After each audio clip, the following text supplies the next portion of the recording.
Okay, so welcome to the next module. There's a number of chapters in your book that are relevant to this module.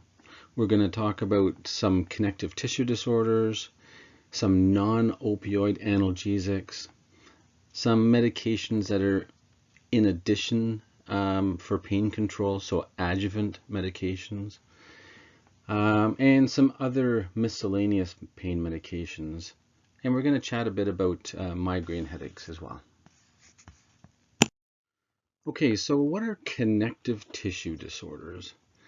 So these are typically disorders that cause inflammation of the joints and the musculoskeletal system. So whether it's the ligaments, the tendons, muscles, and as I mentioned, the joints. And some of them are inflammatory conditions, and some of them, as we'll speak about shortly, are non-inflammatory. So the treatment will be slightly different depending on which condition we're talking about. Okay, so let's just look at a typical joint. So whether it's a joint in your finger or your knee joint, we're just keeping this general to look at a normal joint. So on the left here, you'll see that you have cartilage on both ends of the bone, so the nice bright white part. And then you have what's called a synovial membrane, and that's the lining that encapsulates the whole joint inside the synovium, we call it. And because every joint has a bit of synovial fluid within it to keep it lubricated, right? So there's always a bit of fluid in your joints. And then that is lined with the synovial membrane, followed by a very strong joint capsule, okay? And that is your typical joint, okay? Cartilage, bit of fluid called synovial fluid, and then the synovial membrane followed by the joint capsule. In osteoarthritis, you have all those things.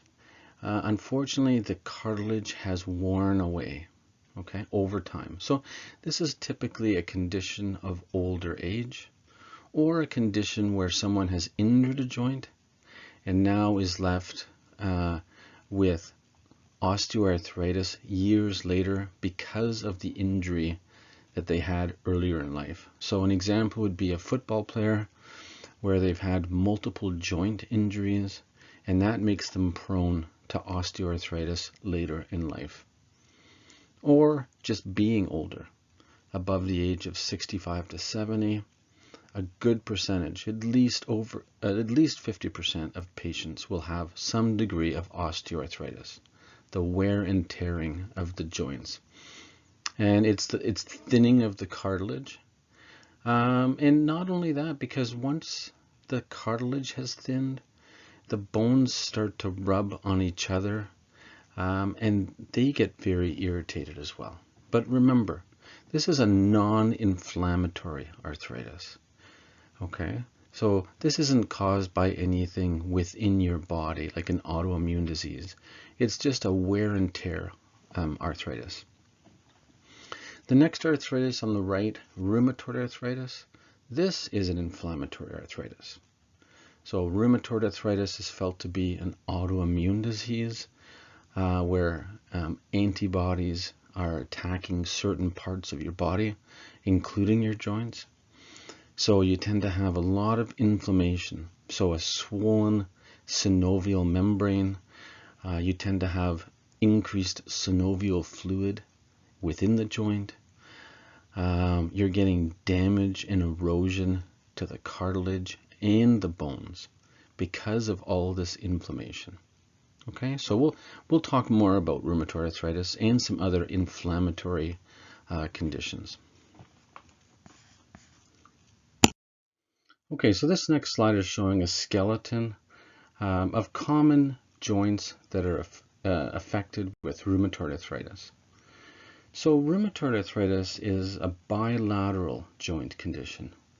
meaning it affects both sides, and you get inflammation and swelling and pain on both sides of the body. So it's an arthritis that typically causes symmetrical inflammation of the joints. And what are the most common joints involved? So it'll be the joints of the hands, like the fingers, the wrists, shoulders, knees, and ankles. Okay? And rheumatoid arthritis is a systemic disease, meaning it's not just of the joints.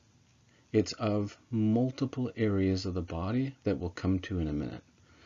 So it's a chronic systemic inflammatory condition that also affects the joints. Okay, and that's why we call it rheumatoid arthritis. But remember, it's not like osteoarthritis that just is a wear and tear arthritis of particular joints. And usually osteoarthritis occurs more commonly at the weight-bearing joints. So the knees and the hips get osteoarthritis, and that's why joint replacements of the knees and hips are so common. Okay? So we'll differentiate a bit more between them.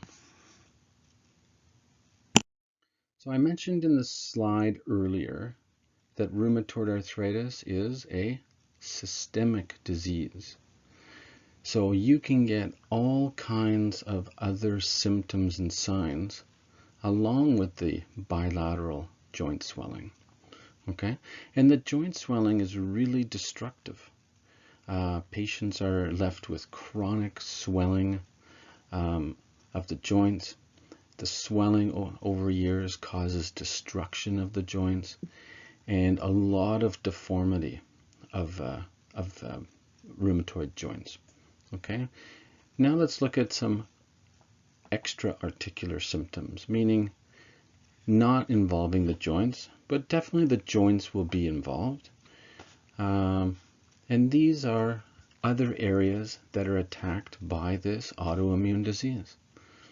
So very quickly, at the top left, Sjogren's syndrome is an autoimmune disease of the salivary glands, where you get destruction and decreased saliva.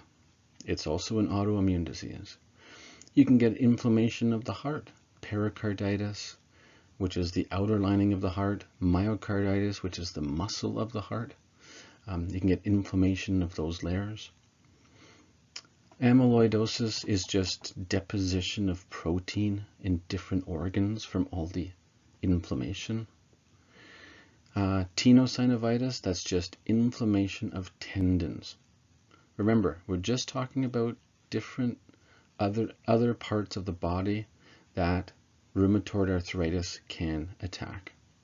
Myositis, inflammation of the muscle. Vasculitis, inflammation of blood vessels around the body. Peripheral edema we'll skip because that's not really that important. You can get inflammation of the eye with rheumatoid arthritis. You can get swollen joints, swollen lymph nodes, sorry. So that's lymphadenopathy. Rheumatoid arthritis can attack your lungs. You can get what are called rheumatoid nodules, which are these nodules typically behind the elbow. They're soft tissue nodules, and you might see someone who has rheumatoid arthritis and rheumatoid nodules behind the elbow. And they're probably about half the size of a golf ball, maybe a bit smaller, but they're very obvious when you see them. Raynaud's phenomenon is where your hands turn white and blue from the tiny blood vessels that feed the fingers and the toes. They become vasoconstricted, meaning narrowed, and that can go along with rheumatoid arthritis. Okay, peripheral neuropathy, again, you can get numbness and tingling to your feet. This is all from this autoimmune condition called rheumatoid arthritis. So don't think of it as just a joint condition. And because you have chronic inflammation throughout the whole body, you can get fatigue, you can get fevers, you can get anemia because of the chronic inflammation.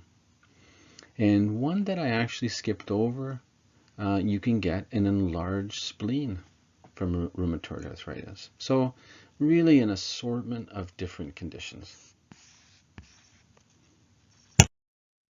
Okay, so how do we differentiate rheumatoid arthritis, say, from osteoarthritis? Well, if you think about what happens at night, you're typically sleeping through the night.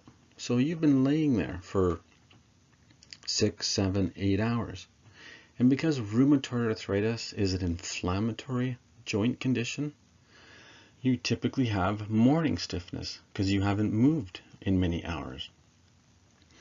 So getting going in the morning is typically the most difficult. You have morning stiffness, and then throughout the day, the joints gradually improve.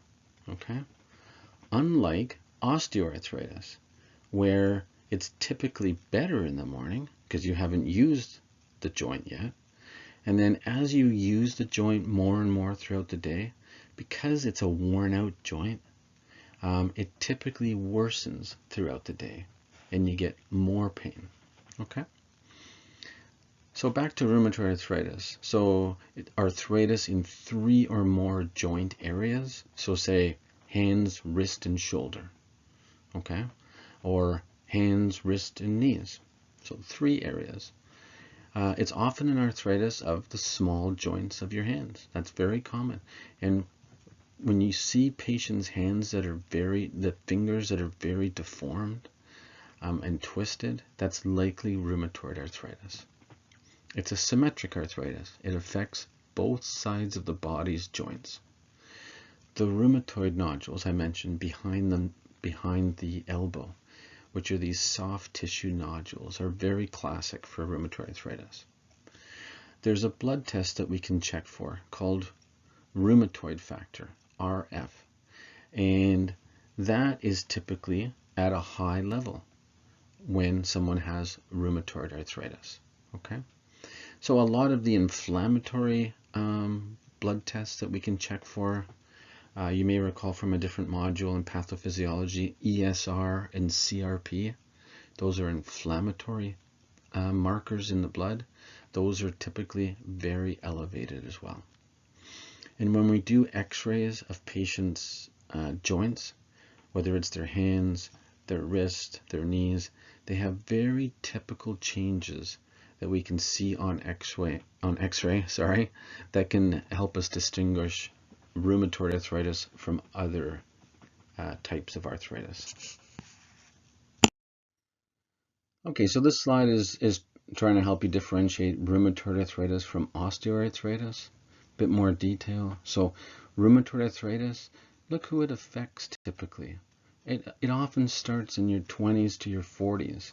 And then, of course, it's a chronic condition for the rest of your life. How does it start? Well, typically relatively rapidly, right? Weeks to months. You start to get swollen joints and then an assortment of other symptoms that we reviewed on a different slide. So it's a symmetrical arthritis. It involves often small joints, but it can also involve the larger joints, such as the knees or the hips. Okay? The joint pain worse in the morning, then improves as you use the joint. And because it's a systemic disease, you can have fevers, fatigue, malaise, you could have weight loss, you can have anemia, all because it's a systemic disease. Osteoarthritis, it's typically an older person, gradual progression of the wearing and tearing of joints. Okay, so it could be your left knee joint for years, and it could stay like that for a long time. And then your right knee could start to be worn out. So a lot of it depends on lifestyle. Um, a lot of it depends on the patient's weight. You're at higher risk for osteoarthritis if you're overweight.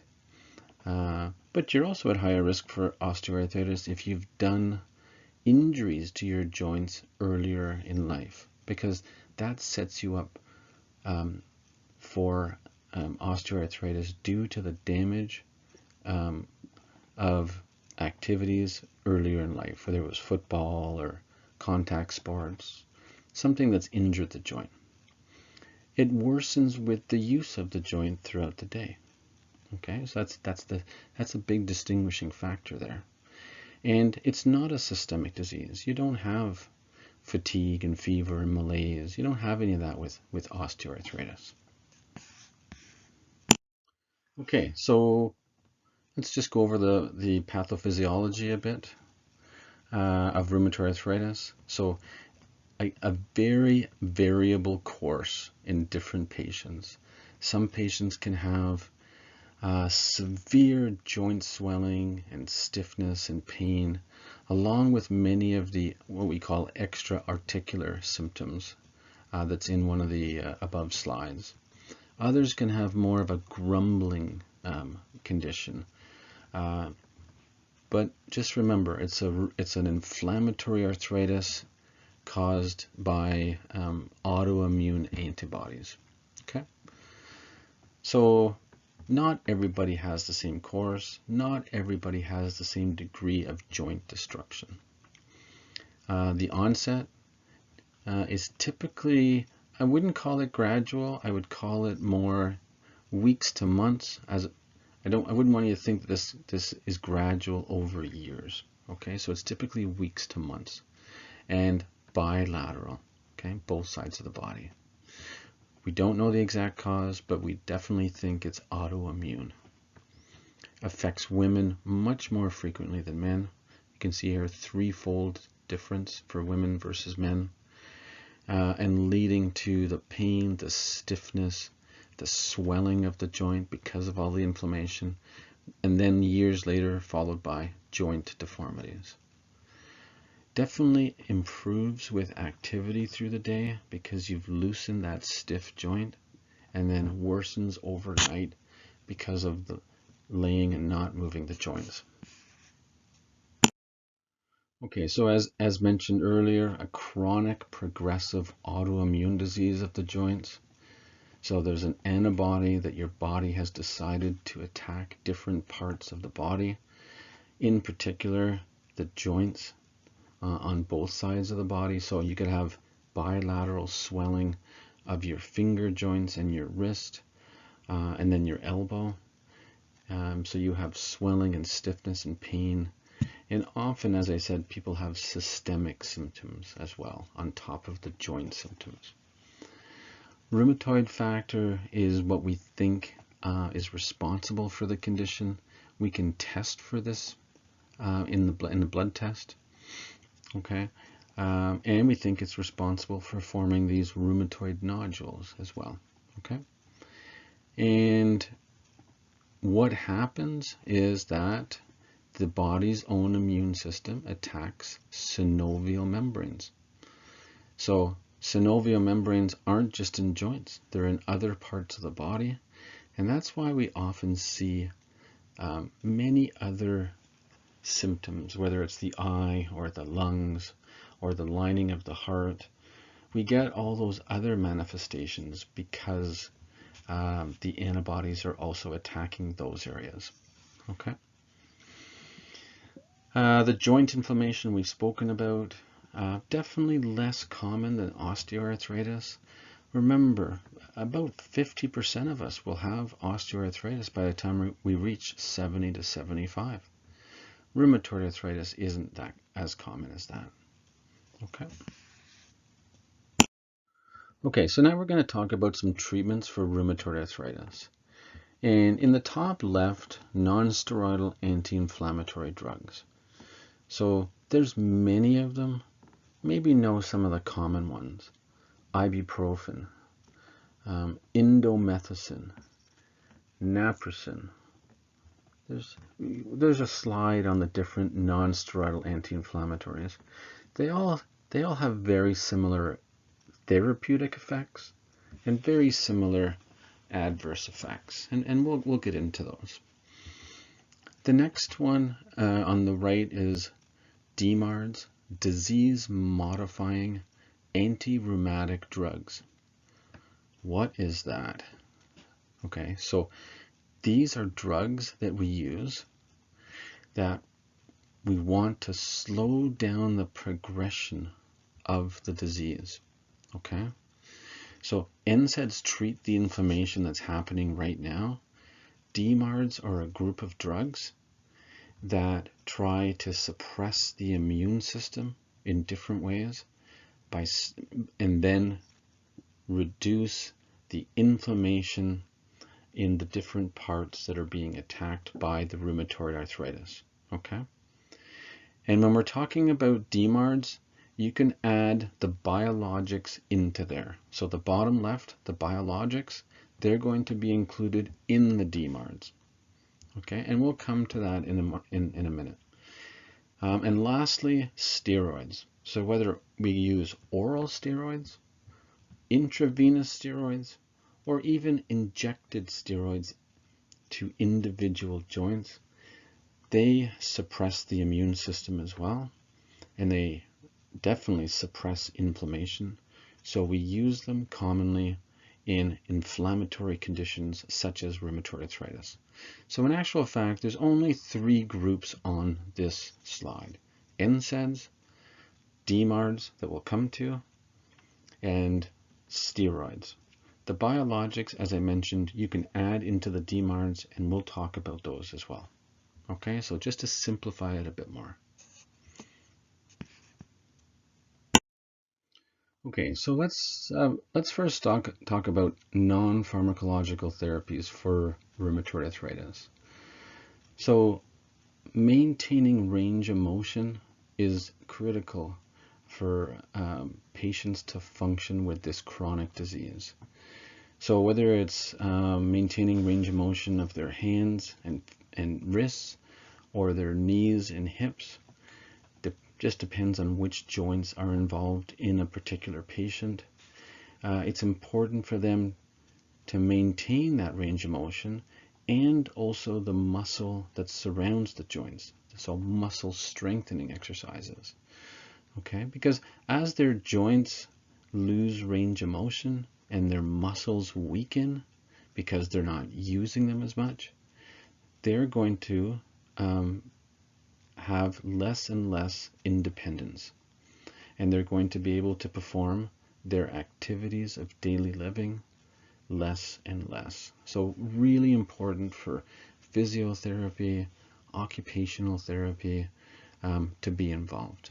Okay, and often patients need psychological counseling for this chronic condition, because some of them run into issues of depression. So with chronic pain, reduced activities of daily living, social isolation from difficulty walking, or just not wanting to go out because of the pain that you are suffering with, this can result in depression. Okay. So let's talk about pharmacotherapy a bit. So there's different groups. You'll see in the bottom of the slide that we've listed NSAIDs, non-steroidal anti-inflammatories. We'll talk about them a bit more in a minute. Acetaminophen can commonly be added to any of these medications to assist in pain control. Opioids are sometimes used if the pain is severe. We use another group, and I want you to add this somewhere. Glucocorticoids, we're going to talk about them, so steroids. And we're also going to talk about DMARDs, so different groups. And as we go along, we'll talk about the different times that we use these medications. Okay? So let's go on to the next slide. Okay, so what are DMARDs? disease-modifying anti-rheumatic drugs. So as a whole group, they are drugs that are trying to slow down the progression of joint destruction, okay, and joint inflammation and joint pain. So these drugs affect the immune system and suppress the immune system so that this autoimmune disease is dialed down. It's reduced its intensity. And there's two groups of DMARDs. The non-biologic, which are typically drugs that are used that suppress the immune system in a very general way, and by doing that, reduce ongoing inflammation. Okay, so the non-biologics are definitely older group of medication, but they're still used all the time for rheumatoid arthritis. The biologic agents are also drugs that slow down the progression of the disease and control inflammation, and they target very specific areas of the immune system and reduce it. Okay, so by targeting very specific sites of the immune system and inhibiting them, they also reduce the inflammation and the joint damage from this autoimmune disease. Okay, so those are the biologic agents, and they're typically monoclonal antibodies and different types of targeted attacks on the immune system that are made in the laboratory, but they have a biologic basis, meaning they're attacking specific biologic mechanisms in the body. Non-biologic DMARDs are just generally suppressing the immune system as a whole. Okay. Okay, so when we're talking about DMARDs, remember, the DMARDs are medications that you'll take regularly, not as needed. You'll take regularly to suppress the immune system. That's going to result in less of an autoimmune attack on the patient's body, okay, and their joints, of course. So we're going to talk about different groups or different medications, one called methotrexate, one called hydroxychloroquine. The top two are by far the most common. Sulfasalazine is another drug that can be used, and occasionally there's an antibiotic in the tetracycline group called minocycline that has, believe it or not, anti-inflammatory properties and can also sometimes be used. But definitely the top three are the most common. Methotrexate, hydroxychloroquine, those are even more common, and then followed by sulfasalazine, and less commonly minocycline. Okay? All with the intent of suppressing the immune system and leading to reduced joint inflammation, joint destruction. Okay? Okay, what about the biologic DMARDs? Well, again, they also attack and suppress the immune system, but in a more biologic way. So they're typically using monoclonal antibodies. So anything that ends in MAB is typically a monoclonal antibody. And these drugs are used to block a certain part of the immune system. And by doing that, it turns down the autoimmune attack on the body.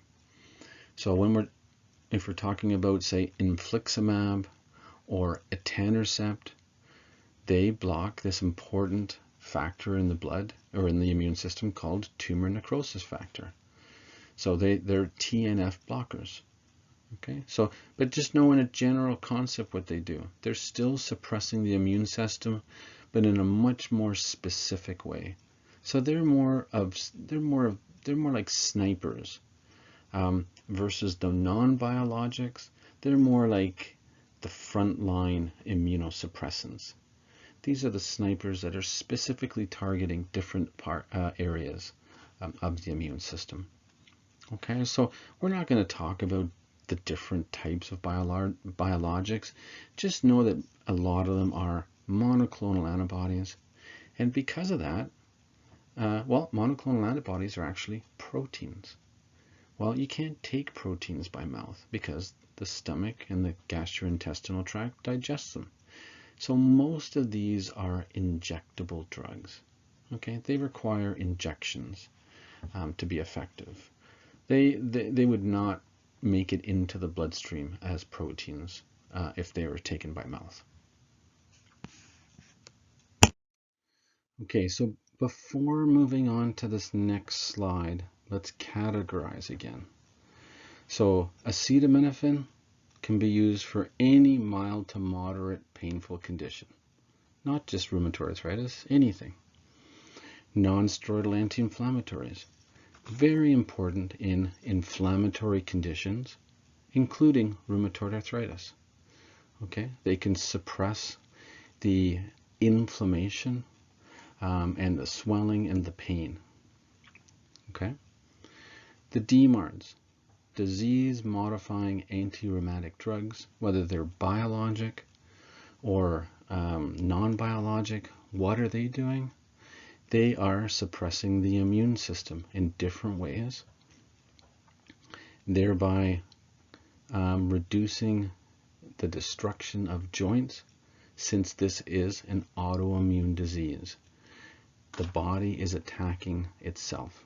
Okay, so we're actually using immune suppressants on purpose to stop the attack on the patient's self. Okay. Glucocorticoids we're going to talk about. So we're just categorizing here. Glucocorticoids, steroids. They are rapid anti-inflammatories, so we can use them to very quickly get inflammation under control. So we sometimes need to use them at the beginning, or if someone has a flare-up of rheumatoid arthritis, since they are rapidly effective to reduce the pain and inflammation that's occurring. Remember, the DMARDs are more for long-term avoidance of destruction of the joints. Okay, and lastly, opioids. Opioids can be used for any moderate to severe painful condition. Anything. So it doesn't have to be specific to rheumatoid arthritis. Okay, so let's look at methotrexate now. So methotrexate, it falls into the non-biologic DMARD. It is a drug that is going to suppress the immune system by blocking DNA synthesis in cells. So by blocking DNA synthesis, it's going to stop immune cells from dividing, right? Where do immune cells come from? The bone marrow. So by suppressing the bone marrow, you're suppressing the immune system in the hopes of stopping the autoimmune attack on the body. Okay? What are the adverse effects? Well, most of these can be explained by how it works. So infections, coughs, fevers, sore throats, you're at risk for developing an infection because we've suppressed the immune system. Methotrexate is hepatotoxic. Okay, it causes a hepatitis. It's irritating to the liver. Bone marrow suppression, we just spoke about, how it stops rapidly dividing cells, and that's how it suppresses the immune system, but it also suppresses the platelets, the white blood cells that we've mentioned, and the red blood cells. Okay, and you can also get a lot of gastrointestinal side effects such as nausea, vomiting, diarrhea, ulcers in your mouth. Why? Because the gastrointestinal tract is a very rapidly dividing cellular system, and methotrexate is inhibiting it, leading to poor absorption of food and fluids, causing diarrhea, vomiting, and ulcers. Definitely contraindicated in pregnancy, right? This is a drug that stops cellular division. So it would harm the fetus. It would be toxic to the fetus. So we would avoid it in anyone who has plans of becoming pregnant. Anyone who has severe liver disease shouldn't be on methotrexate because it's hepatotoxic. And also anyone who's at risk for severe infections already. So whether they have a disease that makes them prone to infections, they shouldn't take methotrexate. Okay, so this medication it's important to watch out for signs and symptoms of infection. As I mentioned, fever, cough, sore throat, anything that's an indication of infection. Because your immune system has been suppressed, you can get severe infections while on this drug. So it would be very reasonable to check the CBC to make sure the bone marrow is functioning properly, the white cells, the red blood cells, and the platelets, LFTs, liver function tests, because this is a hepatotoxic drug. And also to advise patients of the potential for nausea, vomiting, diarrhea, and oral ulcers while on this medication. Okay? Typically, you take this medication with food or fluids, and remember, it would be definitely a teratogen. It would be teratogenic to take this during pregnancy. We would not use this during pregnancy. Okay, so this next prototype medication, again, a DMARD that's used for rheumatoid arthritis, can also be used for another condition that we're going to talk about called systemic lupus erythematosus, or just lupus. It's actually an anti-malarial medication that's been used for decades for that, and then it was discovered that it could be used to suppress the immune system and reduce autoimmune attack on the joints. Okay, so again, a non-biologic DMARD. And what are the most important adverse effects of this medication when someone's taking it for, say, rheumatoid arthritis or for lupus? Retinal damage.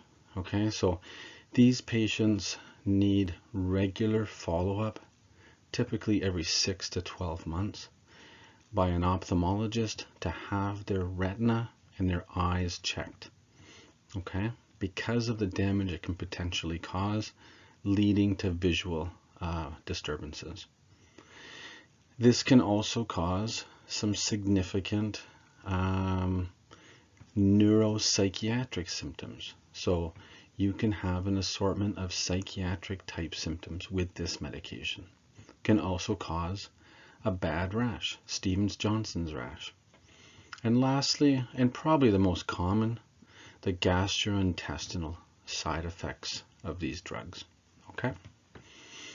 So remember, the main side effect that we really monitor for is the retinal or eye damage from this medication, and as well, we're going to be monitoring the CBC and LFTs. Okay, sulfasalazine, another DMARD that's used to stop the progression of the disease. Remember, years ago, we didn't use DMARDs. We just used non-steroidal anti-inflammatory drugs just because it was an inflammatory arthritis. And decades ago, 25, 30 years ago, we realized that we need to use one of these DMARDs to slow the progression. And that is really why they're used. So sulfasalazine, again, another medication that can be used to slow down the progression of rheumatoid arthritis and other autoimmune diseases such as ulcerative colitis or Crohn's disease that we'll talk about another time. Okay, so it has anti-inflammatory and it impacts the immune system, immunomodulatory properties, and by doing so, it suppresses the autoimmune attack. What are the adverse effects? Well, it can affect, well, the gastrointestinal system for sure. It can give you a mild hepatitis, and it can cause bone marrow suppression.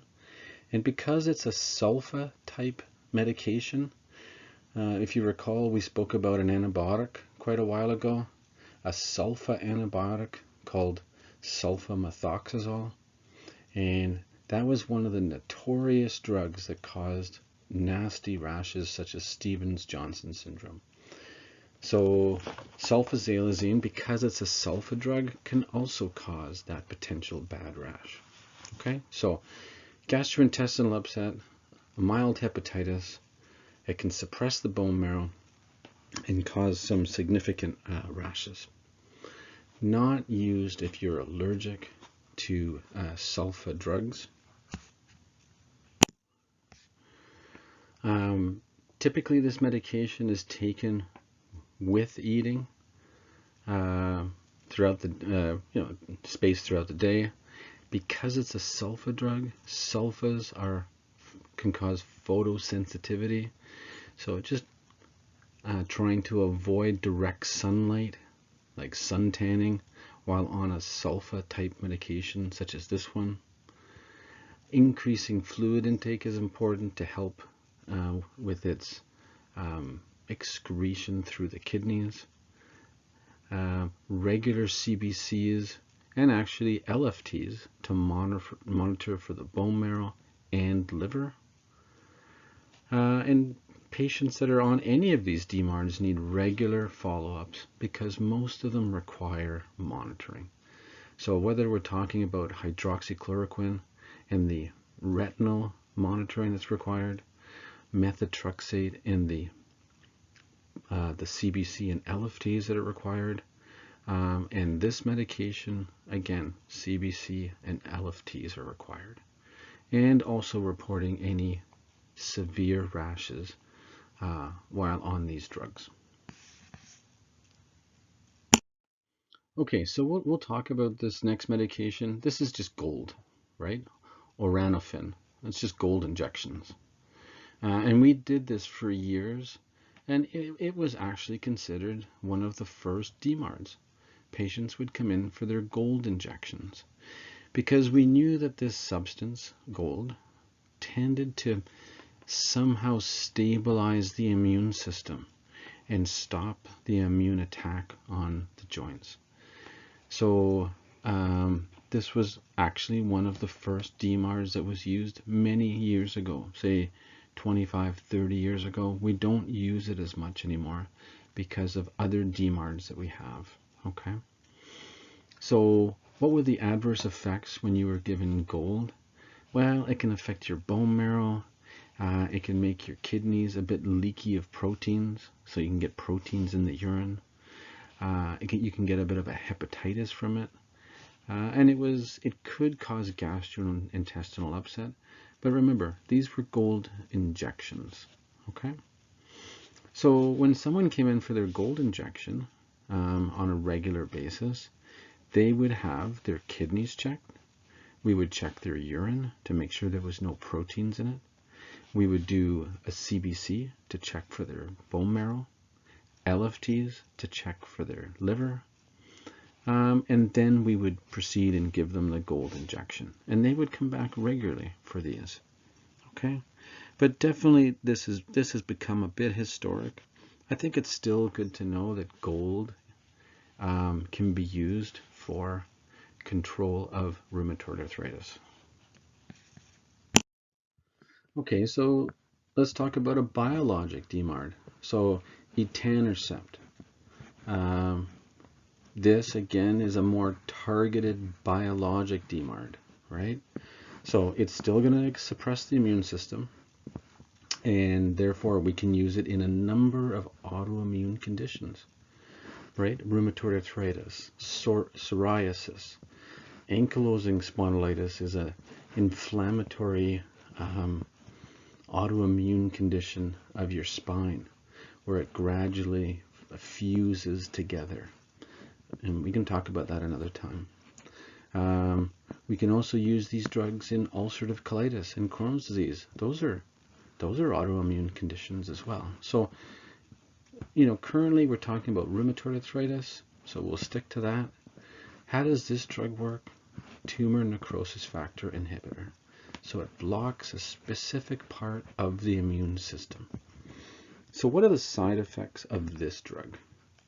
Well, you can get local side effects from the subcutaneous injection. So redness, inflammation, maybe some swelling or itching at the site of the infection. You can still get significant infections, right? This is affecting the immune system and lowering the immune system. So you are at risk for getting infections, getting pneumonias, and in particular, fungal or TB infections you can acquire, okay? So all because the immune system has been lowered. You can have significant skin rashes with this. So Stevens-Johnson syndrome again. So monitoring the skin for severe rashes. Some patients can develop heart failure while on these medications. So they can present as increased short of breath, swelling of the legs, distended neck veins because the blood isn't getting back to the heart because it's failing. So that would be a reason not to use this if someone had heart failure. And as well, you can have bone marrow suppression with these drugs, right? And that would be, as a symptom that the patient would tell you, would be bleeding gums, bruising. You can have anemia. So that would be weakness and shortness of breath and all the things that go with anemia. So try to connect when we say bone marrow suppression, what that means for all the cell lines in terms of symptoms. Okay, so definitely these patients get counseled on signs and symptoms of infection, in particular fevers, cough, sore throats, anything that would indicate an infection. They would need regular CBCs to monitor their bone marrow. They would need proper teaching of injections, right? Sub-Q injections that they need to learn how to do. And also these biologic DMARDs, in particular, avoiding live vaccines. Okay, live vaccines in someone who's immunosuppressed can lead to a much more significant reaction to the vaccine. So tend to avoid, unless their healthcare provider has decided to let's go ahead with this vaccine. But care would need to be taken when using these drugs and giving someone a live vaccine. Okay. Okay, so let's talk about glucocorticoids. Again, another group of medications that we can use for this condition. Very commonly used, actually. So glucocorticoids or steroids are very effective anti-inflammatory drugs. They're a bit of a double-edged sword, though, because they have a lot of side effects. And we'll talk about some, and also most of them are in your notes below these slides. Okay?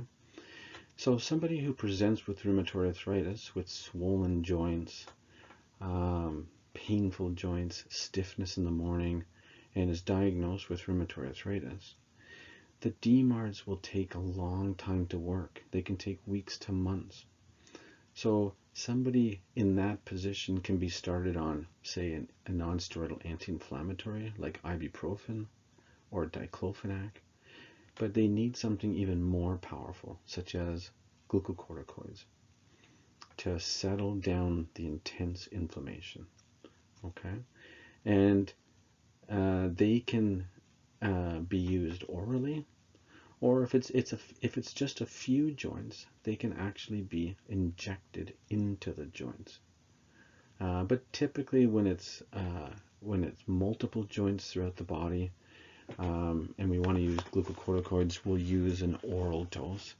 Or if someone is very ill with rheumatoid arthritis, we can use an intravenous glucocorticoid to settle down the inflammation. Okay? But remember, we try not to maintain patients on these like we do with the DMARDs because of the long-term side effects of these. And they become very significant as patients continue to remain on glucocorticoids. So they're really effective for acute flare-ups of rheumatoid arthritis, and then we try to gradually taper away the glucocorticoids as weeks to months go on, because of the adverse effects they cause. Okay, so on this slide, so corticosteroids or glucocorticoids or corticosteroids, they're all the same, just different terms, right? We love having 3 or 4 terms for the same condition. So corticosteroids, we can use them, I mentioned we can use them orally or IV or as an injection into certain joints if they're really inflamed. And why do we use oral steroids or IV steroids? Really to settle down a rheumatoid arthritis flare. So someone who was doing just fine and then their joints became swollen and painful and stiff, we can give them a course of corticosteroids to settle that down. Okay? Sometimes patients have some of the other systemic effects of rheumatoid arthritis that we reviewed on an above slide, and sometimes they need to receive glucocorticoids to settle down those other conditions, whether it's the eye or the heart or the lung. Sometimes they'll need a course of glucocorticoids. As a bridge therapy, right? So someone who's newly diagnosed with rheumatoid arthritis, the DMARDs won't be that effective for weeks to months. So they're bridged with corticosteroids orally typically to get immediate effect from a powerful anti-inflammatory drug. Plus, they can also use a non-steroidal anti-inflammatory to get immediate effect. Okay, and some patients unfortunately need to be maintained on low doses of corticosteroids, but we know that this results in many side effects after years of taking them. So typically it's attempted to taper the glucocorticoids down to 0 if possible. If the patient has a flare-up with joint swelling and pain and all the symptoms of their rheumatoid arthritis, sometimes certain patients just need to be on a low dose of them. Okay. Other times is if someone's pregnant with rheumatoid and they have rheumatoid arthritis. Well, the DMARDs can't be used, and so corticosteroids are sometimes used to suppress the immune system and use them as an anti-inflammatory. Okay, so let's look at an oral steroid or an oral glucocorticoid or an oral corticosteroid. So prednisone would be the main one that we would use. There's many oral steroids. They all have the same effect, and they all have the same adverse effect. So if you know one steroid, you'll typically know all of them in terms of their effects and their adverse effects. Okay, so I would spend some time looking at them. I think it's in one of the notes where it lists all, I think there's 12 adverse effects of corticosteroids, especially the oral and the IV ones, right? So less common if we were to give an injection into a joint or on the skin. That doesn't get absorbed into the body as much as an oral steroid or an IV steroid. Okay, so, and look at the ending, right? So prednisone. Okay, very common ending. So what do we use prednisone for, or any oral steroid? Well, almost any inflammatory condition. So let me give you a simple one. Would be, say someone fell into poison ivy and was covered in poison ivy. Well, we wouldn't be able to give them enough steroid cream to settle it down, so we may have to use oral prednisone or oral steroids to suppress the immune system and suppress the inflammation due to this blistering rash they now have. Okay, so any inflammatory condition. We use it for patients with multiple sclerosis when they have an exacerbation of their symptoms, a flare-up, right? So someone who comes in and says, I have multiple sclerosis and I can't see, or I can't move my arm, or I can't use my legs. Well, we would give them high doses of intravenous steroids, okay, to settle down the inflammation. So we use them in this, when we're talking about rheumatoid arthritis, typically for an acute flare-up of rheumatoid arthritis where we want to settle down the symptoms quickly for the patient. Yes, they're likely taking a non-steroidal anti-inflammatory like ibuprofen. They're likely taking a DMARD, but now they have a flare-up.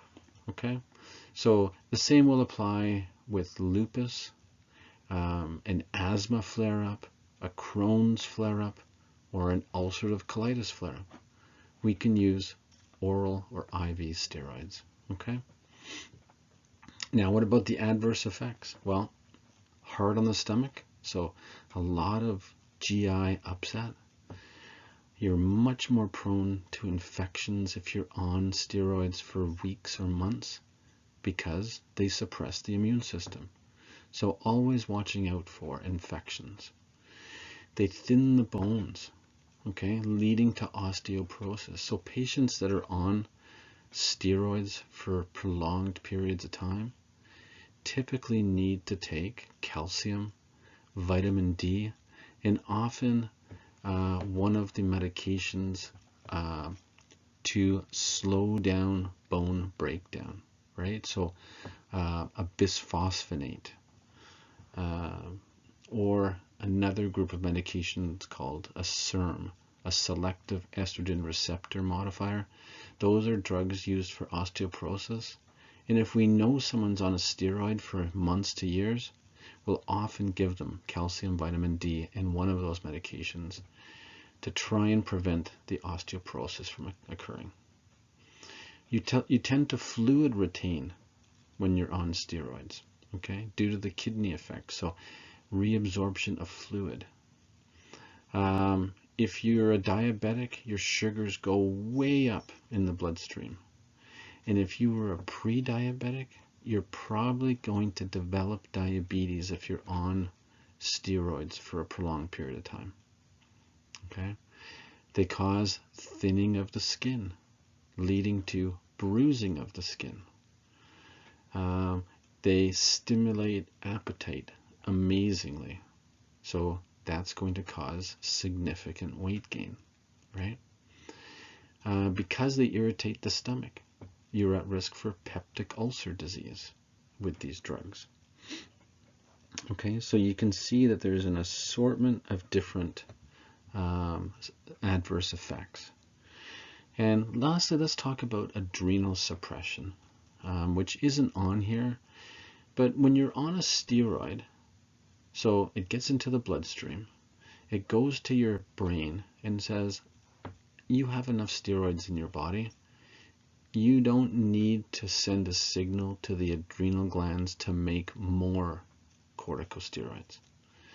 So the brain stops sending a signal, and your adrenal glands stop producing your endogenous corticosteroids.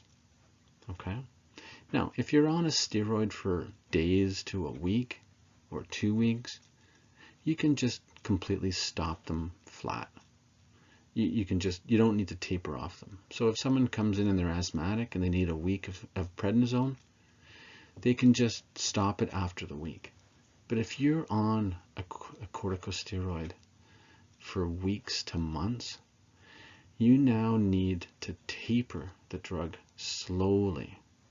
If you were to stop it suddenly, the pituitary gland doesn't have time to inform the adrenal gland to start making glucocorticoids again.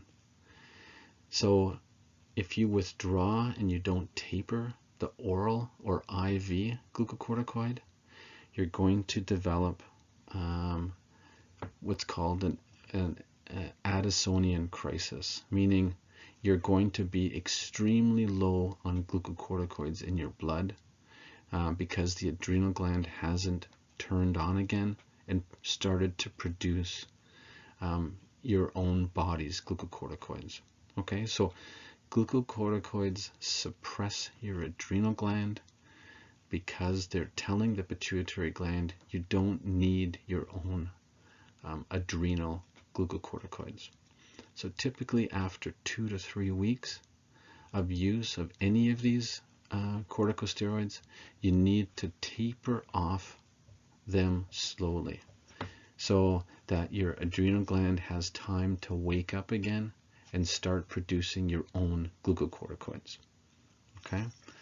A sudden non-tapering, a sudden stopping of these drugs once you've been on them for a few weeks will result in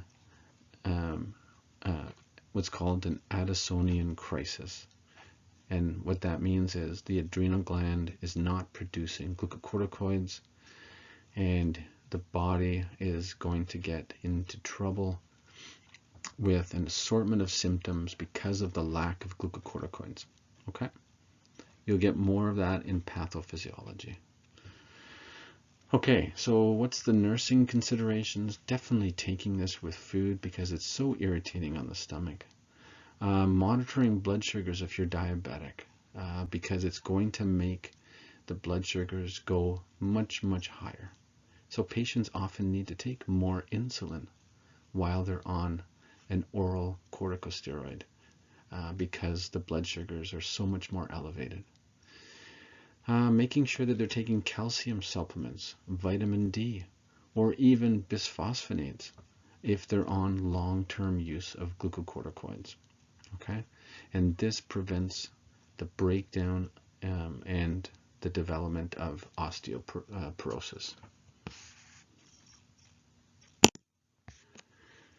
So I think it's important for you to look at all those adverse effects of glucocorticoids as a whole. They're not meant to be for any one specific glucocorticoid. They could be prednisone, dexamethasone, methylprednisolone. They all have the same adverse effects. Okay? And remember that all of these are really tough on the stomach. They do cause all those other adverse effects amazingly as well. And again, I think there'll be overlap in pathophysiology and pharmacology with this, with glucocorticoids. Okay, so let's move on to another condition called gout. It's also an inflammatory condition, but it's definitely not going to have the same degree of assortment of medications that's used for, say, rheumatoid arthritis, or another condition we're going to talk about called systemic lupus erythematosus. So gout is basically a inflammatory condition of a joint. And what causes it? Well, there's a chemical in our bloodstream, which is the breakdown product of cells, in particular DNA, that gets metabolized from used up cells. And that chemical is called uric acid. And uric acid, when it goes into a joint, it crystallizes. It becomes a crystal.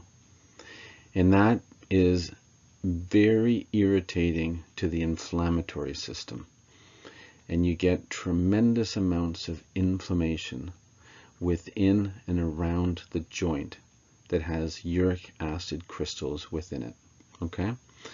The most common joint that this occurs to, as you can see in this image, is the big toe of the foot, where uric acid deposits within the joint.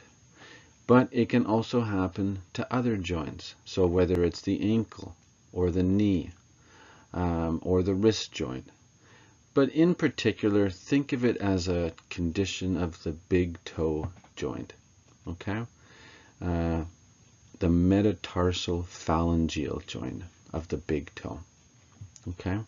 And gout is a recurrent condition, so it settles down and it flares up, and settles down, then flares up. So we're going to talk about medications that we can use to settle down a flare-up of gout, and we're going to talk about medications that we use on a continuous basis to prevent gout from occurring in the first place. Okay? The other part of this is diet, right? So there's many diets that patients can try to adhere to reduce the amount of uric acid in the bloodstream, and that will reduce the number of acute gout flare-ups that will occur. Okay, so we can talk a bit about that as well. So this image is showing you that gout doesn't just deposit, or uric acid doesn't just deposit within joints and cause acute gout flare-ups that we saw in the previous image. It also deposits in the soft tissue, and we call those, well, we can call them gouty deposits or tophi. Okay, and they're just an accumulation of uric acid deposits within the soft tissue, and they can occur anywhere in the soft tissue. So you can imagine that as all this uric acid is circulating through your bloodstream, the kidneys are also having uric acid crystals deposit within them. So someone with elevated uric acid in their bloodstream can result in gout. They can result in those tophi deposits anywhere in the body, and they can result in uric acid kidney stones in the kidney. Okay, so it's not just a joint problem. It is a problem of other parts of the body, such as the soft tissue and the kidneys. So often when we're treating gout, an acute flare-up, we're going to use medications to reduce inflammation. When we're treating long-term prevention of gout, we're using medications to typically reduce uric acid in the bloodstream. And not only will that reduce the number of flare-ups of gout that you'll get, it'll also potentially reduce buildup of tophi and reduce uric acid kidney stones. So here's an image of uric acid that has left the bloodstream. Remember, where does it come from? The breakdown products of cellular metabolism, in particular DNA and RNA. So the uric acid leaves the bloodstream, deposits within joints, and causes intense inflammation from the inflammatory. It's your own inflammatory system that's doing this, right? So It responds to these crystals with intense inflammation, redness, swelling, and severe pain. These patients have a lot of pain associated with this condition. Okay, so this slide is really just summarizing what we've already spoken about. The fact that it's uric acid crystals depositing within the joint. These are needle-shaped crystals that cause intense inflammation, leading to a very painful red and inflamed joint. Okay, there is some genetic causes, so there is a bit of an inheritance to gout, or you can get it secondarily either from disease states or sometimes from diet, right? So patients that consume large amounts of food that has uric acid are predisposed to getting gout. The bottom two PowerPoints we've spoken about, that we use drugs to reduce joint pain and inflammation, and we can use another set of drugs to lower the uric acid levels to prevent further attacks. So two groups of medications we'll talk about. Okay, the big toe is most affected, but it can affect the ankle, the knee, the wrist. Other joints can potentially be involved, but think of the big toe in particular.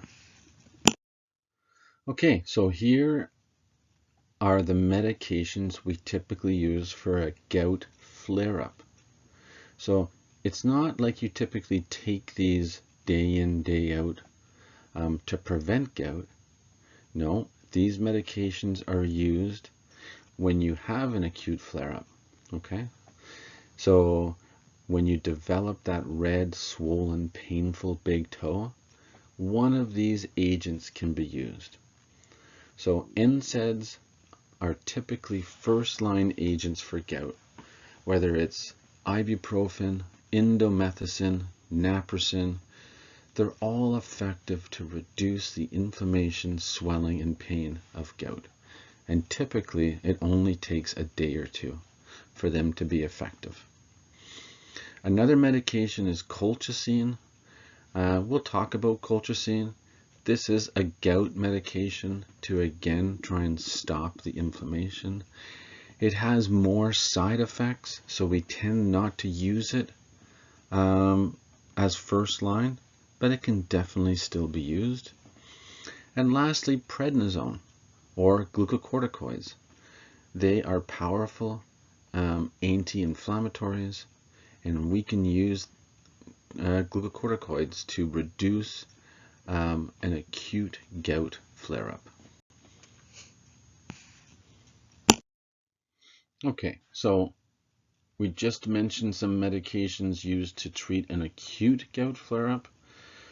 What can we do if someone repeatedly comes back with acute gout flare-ups over the span of months to years? Then they can be offered, well, first we would do a blood test to see if they have high uric acid levels.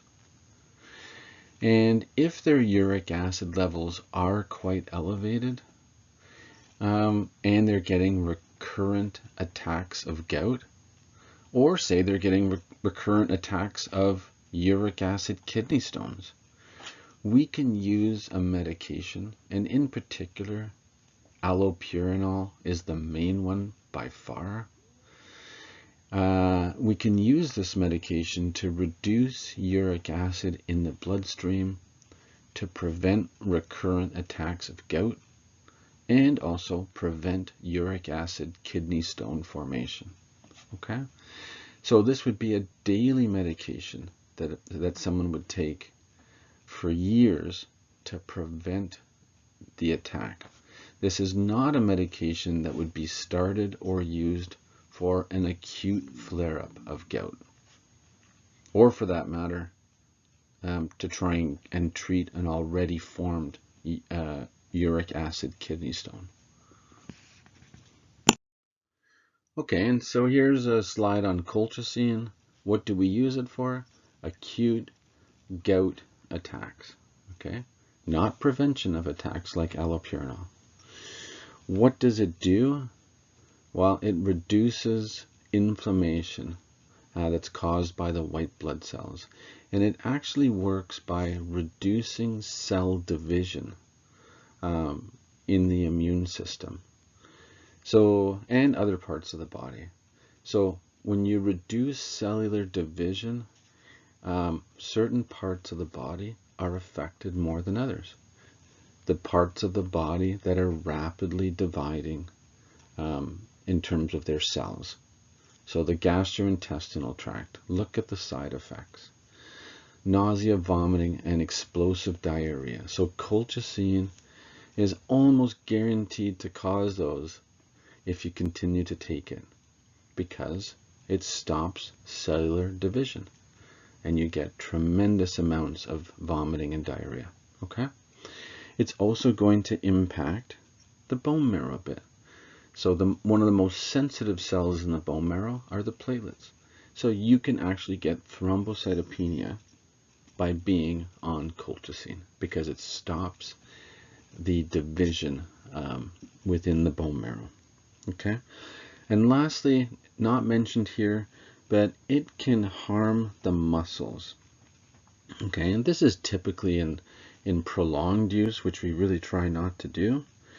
But you can get a condition called rhabdomyolysis, where there's breakdown of muscles that are released into the bloodstream. So you will have, and that typically causes release of an enzyme called CK, which is in the muscles. And rhabdomyolysis can, because of all the muscle breakdown, can block up the kidneys, leading to renal failure. You often get dark urine because of all the muscle breakdown. You'll present with sore muscles, weak muscles, achy, followed by dark urine because of the muscle products that are now getting into the urine. And also it can harm your kidneys because of all these metabolites from the muscle that are floating through the kidney. So you can get renal failure or renal damage. Okay, so add rhabdomyolysis to that adverse effects list there. Okay, so we're careful not to use it in patients with renal disease, hepatic disease, gastrointestinal issues, or any kind of bone marrow suppression because of its effects that we just spoke about. So we'll use NSAIDs long before we'll use colchicine because of these adverse effects. And you can see that if someone's on it for a prolonged period of time, we'll check CBC, we'll check liver function test. And we obviously warn patients the main side effect of this drug is gastrointestinal side effects, the vomiting and diarrhea. Okay, so it is effective to treat gout. Unfortunately, it comes with this whole host of side effects. Okay, so let's look at a prototype medication to prevent gout, right? So someone who's come in many, many times for acute flare-ups of gout can then be offered a medication called allopurinol that treats the elevated uric acid levels within the bloodstream to try and prevent recurrent gout attacks. Okay, and it also prevents, by lowering the amount of uric acid in the bloodstream, it will prevent uric acid kidney stones and also tophi collections in the soft tissue. Okay, so this is not a medication that we use to treat an acute flare-up of gout at all. Okay, so what about the adverse effects of allopurinol? Well, you can develop some severe rashes with allopurinol. They're called hypersensitivity reactions, where you can be sensitized to this drug and develop a low-grade fever and a rash. And sometimes that can be associated with liver and kidney damage. This is relatively uncommon. Allopurinol is typically an oral medication, not typically an IV medication. Most people tolerate it really well, but if you were to remember the main adverse effects, yes, you can get a bad rash with it. Stevens-Johnson rashes can develop with this medication. So this happens to be one of those medications that it's important to remember Stevens-Johnson. And you can develop some bone marrow suppression with allopurinol. So what do we monitor? Well, we monitor the uric acid level to see that it's come down nicely while you're on allopurinol, because that's how it works. It reduces uric acid synthesis or production. Sometimes we'll do a CBC to check for bone marrow activity. LFTs and creatinine to check for liver and kidney function. Okay, we encourage proper fluid intake to make sure that you're able to clear the drug through the kidneys.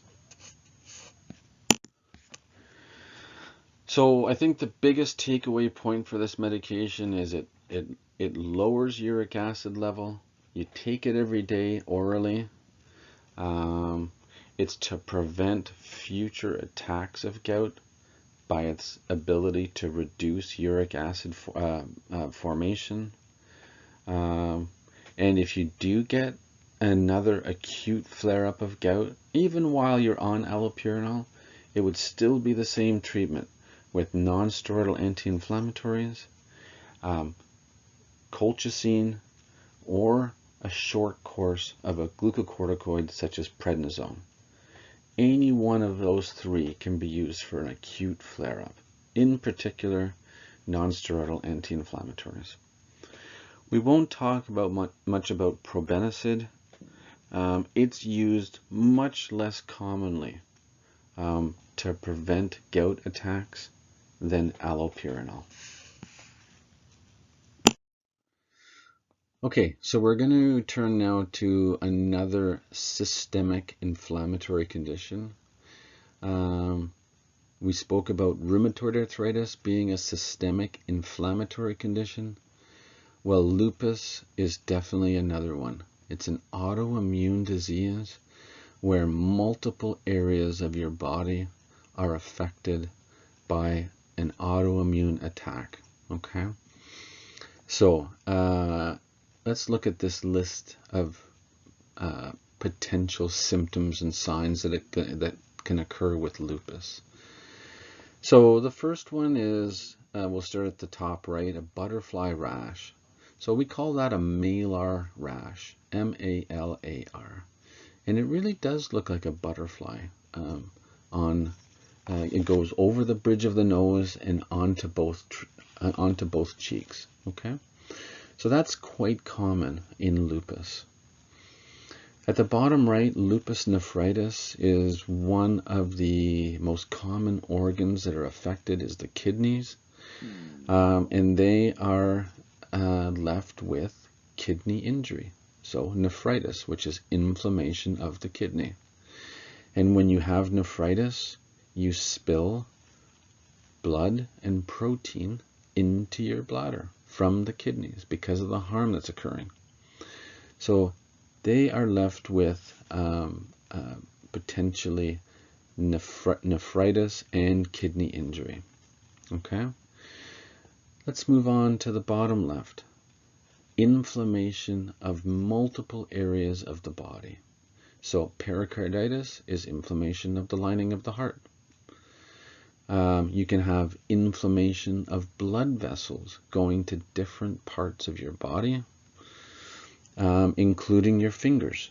And if that was the case, we'd call that Raynaud's phenomenon, where the tiny little arteries going to your digits are vasoconstricted, and you're left with white fingers and then blue fingers. So that's Raynaud's, and that's often associated with lupus and rheumatoid arthritis. Let's go to the top left. Because there's linings around the lung, just like in rheumatoid arthritis, you can have respiratory problems with lupus. So you can get inflammation of the lining of the lung, called pleural inflammation.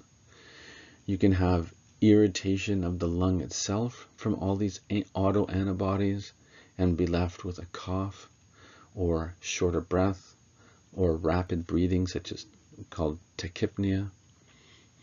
And in the middle, because it's a systemic inflammatory condition, you can get weight loss, fatigue, fevers. It attacks the joints, right? So you can have swollen joints with lupus. Hematologic disorders, typically you have anemia because it's a systemic inflammatory condition, and the red blood cells reduce production, leading to anemia. But it can affect all parts of the bone marrow, this condition, lupus. And finally, you can have neurologic disorders if the autoantibodies affect the brain. Okay, so you can see it's a widespread condition. If you were to think about the most common ones, it would definitely be the malar rash on the face, the nephritis that occurs with lupus, and then the loss of protein, the loss of blood into the urine. But any of these can occur because of its widespread inflammatory autoantibodies that are irritating many parts of the body. Okay, so on the left we see a malar rash or a butterfly rash of lupus. And remember, these patients are often very photosensitive. So not from drugs, but from the disease itself. Okay.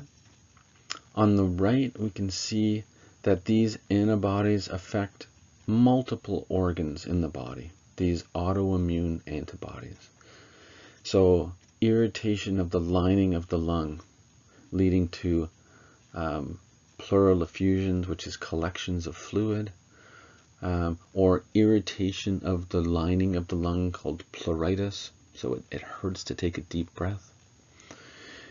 You can have inflammation of different layers of the heart from these antibodies. The kidney we spoke about, you can get nephritis and damage to the kidneys due to lupus. And of course, arthritis of a multitude of joints from lupus, because these antibodies are attacking the joints of the body. And also look at Raynaud's phenomena, which is because they get what's called vasculitis, which is inflammation of blood vessels, they can develop Raynaud's phenomena to their digits. Okay, so we're going to talk just about one medication in the treatment of lupus. But definitely, I would not think of this one as the main treatment that we use for lupus. Okay, so we use those medications that we spoke about in rheumatoid arthritis for lupus as well. Okay, so we didn't repeat them here, otherwise the slide deck would just get longer and longer and longer. So when we're talking about treatment of lupus, it's an autoimmune disorder. So we want to reduce the immune system and the inflammation that's coming with it. So we use medications in that group that we reviewed in rheumatoid arthritis. So you can add those to be used in lupus, and that's why we're really just adding one more to the lupus group, which is a monoclonal antibody. Okay, so sure, we use this monoclonal antibody as an injection for lupus. It reduces a portion of the immune system. So of course, if we're talking about a monoclonal antibody, we could call this a biologic DMARD, right? Because that's what it is. What are the adverse effects of this drug? Well, it's going to cause reduced white blood cell count. You can get potential fevers from this medication. You can have infusion reactions, so irritation of the infusion site, erythema, edema, pruritus are all effects from this monoclonal antibody that's trying to suppress the immune system and reduce the autoantibodies. So remember, this is intravenously given. It's not given orally because it's a protein, right? It's a monoclonal antibody. It can't be given protein. So watching out for infusion reactions is important. Not administering live vaccines is important unless it's discussed with the healthcare provider. And also giving advice on the fact that your immune system's being suppressed here. Watch out for signs of infection, right? So watch out for other people that are sick and report fevers or cough or sore throat while on this medication. But I don't want you to think this is first-line medication for lupus. The other medications that we spoke about, such as hydroxychloroquine, methotrexate, other DMARDs that can be used for lupus. Okay, so this is just one example of a DMARD, a biologic DMARD, that's also used for lupus. Okay, so we're going to migrate away from lupus in a moment and talk about fibromyalgia. But before we do that, I want to repeat myself and say that those medications that we use in rheumatoid arthritis, so the non-steroidal anti-inflammatories, the DMARDs, such as methotrexate, hydroxychloroquine, and the biologic medications, the biologic DMARDs and the non-biologic DMARDs, those disease-modifying medications that slow down the progression, they can all be used in lupus, okay? So the medication that we just spoke about, that monoclonal antibody, is just one example of a biologic DMARD for lupus, okay? But we use all the other medications, including glucocorticoids. And why would we use glucocorticoids in lupus? Because they work very fast to settle down an acute lupus flare-up, just like we could use them for an acute rheumatoid arthritis flare-up. So take those two conditions, rheumatoid arthritis and lupus, and think of all those medications are applicable to either disease, right? And think of them just in general terms as a group. What do NSAIDs do? What do DMARDs do? What's the main focus of DMARDs? And what do glucocorticoids do as their main focus? Okay, and what are their main adverse effects of glucocorticoids? Okay, so I really don't want you to think that lupus is just treated with that one monoclonal antibody that we just spoke about. Okay, let's go on to fibromyalgia. So this can be a difficult condition to diagnose and to treat.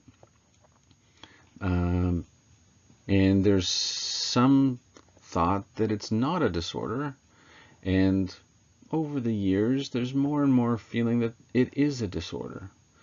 We just don't know the cause. Okay. And with this disorder called fibromyalgia, there's typically widespread chronic pain at certain points in the body that we call trigger points. And patients often describe feeling pain at these trigger points, aching of the soft tissue, chronic pain. And combined with that, they're often exhausted all the time. They have difficulty sleeping. They can develop depression. They often describe having morning stiffness, not morning sickness, morning stiffness, and often being in a bit of a fog. What's called a fibrofog, meaning they have difficulty concentrating and focusing. So it's a soft tissue or a connective tissue disorder, but there's neurological symptoms associated with it, right? The depression, the insomnia, the difficulty focusing and concentrating. So it's a combination, but it's still considered a connective tissue disorder. So we won't spend too much time on this slide. This is an antidepressant that could easily belong in the module where we spoke about antidepressants. But it's also used in fibromyalgia because we think that it has a neurological component to it, a mood disorder component to the illness. So antidepressants have been used for fibromyalgia to try and improve their symptoms, and this is one of them. Okay, duloxetine or Cymbalta. So we won't go over all the adverse effects because we spoke about them in the antidepressant module, and they'll be the same adverse effects when used for fibromyalgia. Okay, so we'll move on to the next one, but just to know that we use antidepressants in the treatment of fibromyalgia because we think there's a mood component to this disorder. Okay, so in terms of grouping, this is just another antidepressant. You won't have seen this in the antidepressant module because this is really marketed and prescribed for fibromyalgia. In other countries, it can be used as an antidepressant, but in the United States, it's used as a medication for fibromyalgia. Still an antidepressant. It's going to cause the same adverse effects as any of the SNRIs. For example, the slide above we spoke about one. So this is just another SNRI. Okay? And it will give the same considerations for care, right? So making sure that you taper the medication, advising the patient that it could take weeks for this to be effective. So all the same advice would apply to this medication, whether it's being used for fibromyalgia or for depression in terms of the adverse effects and the nursing care, except for the therapeutic outcome. Right? In depression, we're looking for improvement of mood, improvement in sleep, improvement in activity level. In fibromyalgia, we're looking for a reduction in trigger point sensitivity, but we're also looking for improvement in sleeping patterns and sometimes in mood, because some of these patients are often depressed. Okay, so pregabalin we've spoken about before. It's an anti-seizure medication that's become used in an assortment of conditions. So, for example, neuropathic pain, we use it in diabetics that have reduced sensation and pins and needles to their legs, right? So this can help modulate the pain and reduce their symptoms. So in fibromyalgia, why do we use this? Well, we think fibromyalgia has a neurological component to it, a potential mood disorder component to it, and we're trying to modulate the neurons and the signaling that's occurring within the brain. So pregabalin has been used in fibromyalgia with some degree of success. Remember, pregabalin is very sedating, right? So look at the side effects, the somnolence, the dizziness, difficulty. So adverse cognitive effect would be difficulty concentrating and focusing. Patients gain weight on this medication. They often come back and say that they've put on they have swelling in their legs. They have dry mouth. So we've spoken about this drug before. It'll have the same adverse effects. Just know that it's used in not only in seizures and neuropathic pain, but also commonly in fibromyalgia. Okay, so let's change gears here and talk about some analgesics. And you can see on this slide that it says non-opioid analgesics. Okay, well, so now we have two categories, right? We have the non-opioids and the opioids. Okay, what's in the non-opioids? Well, that's typically acetaminophen and non-steroidal anti-inflammatories. And then what's in the opioids? Well, it's all those medications that work on opioid receptors in the body.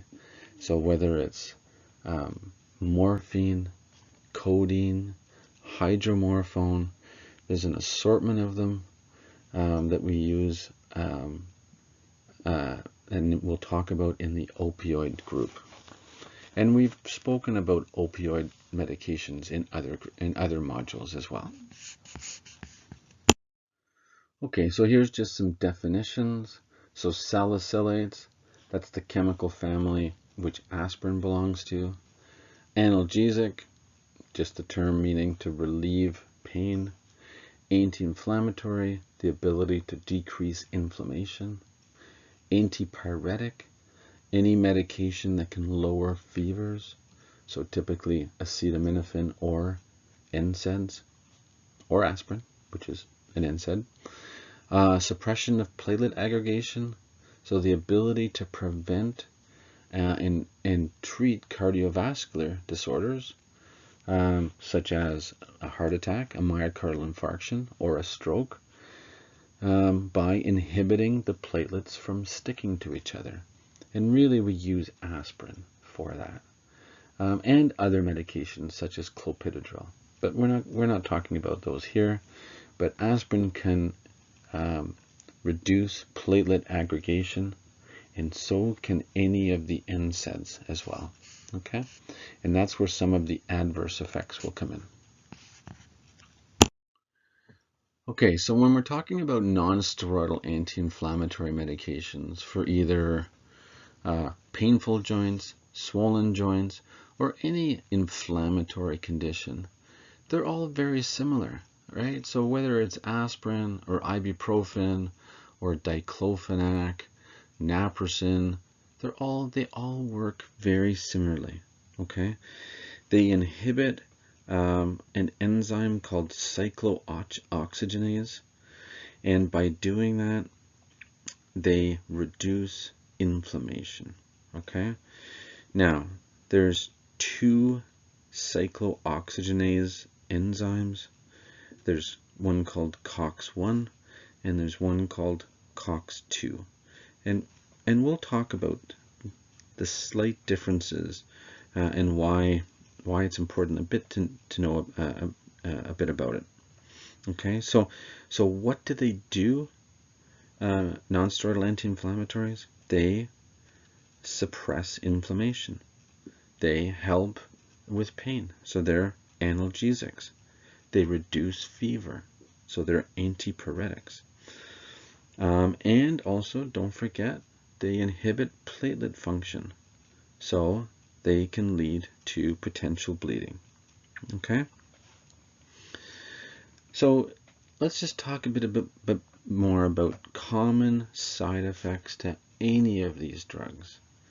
Any of the non-steroidal anti-inflammatories, group them together and think of these potential adverse effects.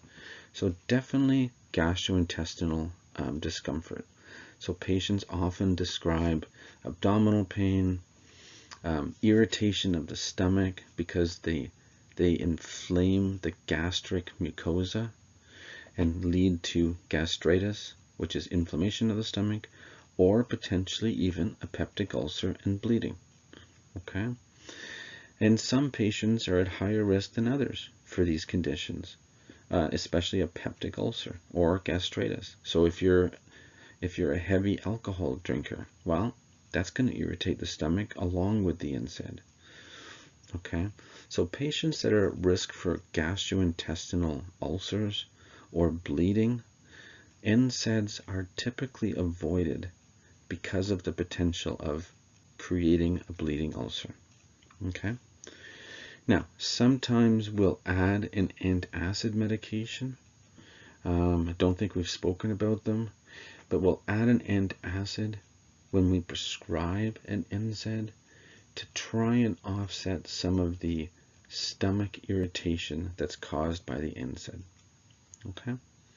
Most of these are taken with food or with fluid to try and buffer the stomach, and patients are advised not to consume alcohol with them because they're both, the alcohol and the NSAID, are going to irritate the stomach.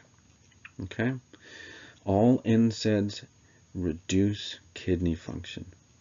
So we're very careful if someone is older or if someone already has reduced kidney function not to prescribe these medications because it will impact and harm the nephrons in the kidney. They could potentially have reduced urine output. They could gain weight because the kidneys are unable to filter the urine as well since they're failing. So fluid retention is a problem with these drugs, and increased creatinine levels and BUN can occur because these are toxic to the kidneys. Okay? This has also potential to lead to hypertension. So any NSAID can increase blood pressure when taken regularly for weeks.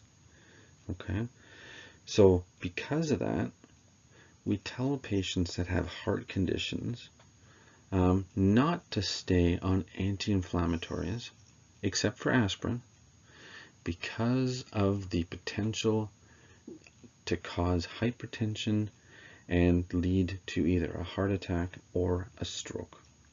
Okay, so we don't leave people on these drugs when they have a heart condition, a kidney condition, or gastrointestinal issues. Okay. High doses of aspirin can lead to what's called salicylism, which is just another term for increased salicylates in the bloodstream, increased aspirin. We can talk about that on a different slide, but that's more typical for aspirin. And Ray's syndrome or Rise syndrome was a condition, again we'll talk about it, that occurred when giving aspirin to young children, leading to a significant interaction between the aspirin and the viral infection that the parents were trying to treat. So we don't use aspirin in children any longer.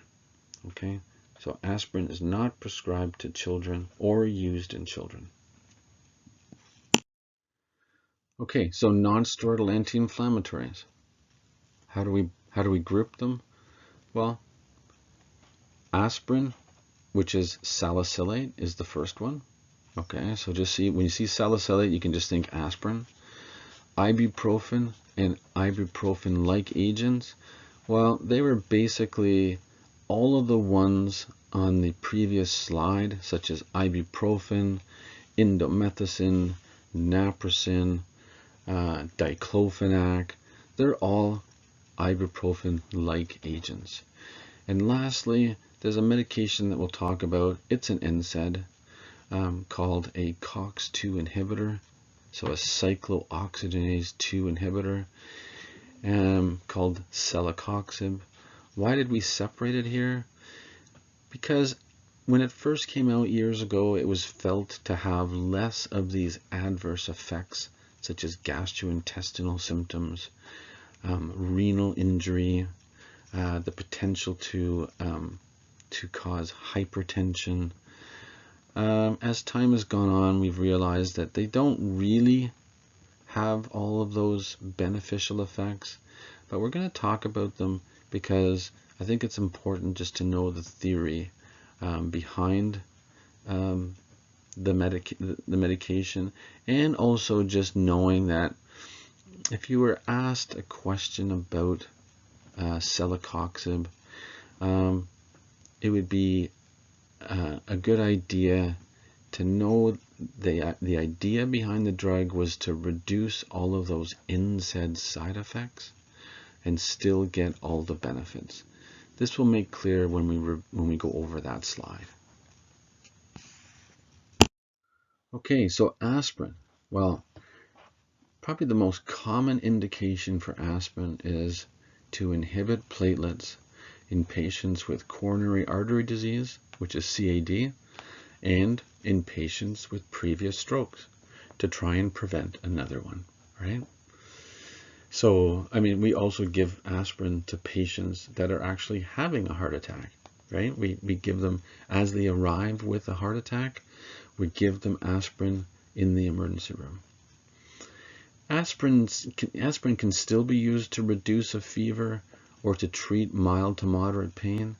We typically use other NSAIDs to do that, but it would still be effective in that setting. Okay, how do they work?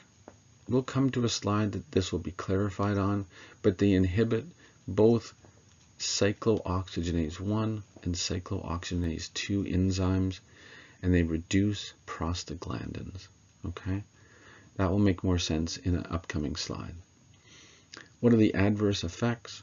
Well, gastrointestinal discomfort, bleeding ulcers, impaired kidney function.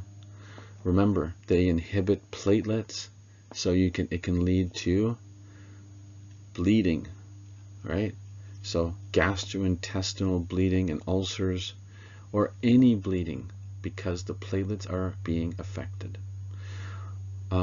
Rise syndrome, we have a separate slide on that. We'll talk about that, about not using aspirin products in patients under the age of 19 because of the interaction with the viral infection that they were being treated for.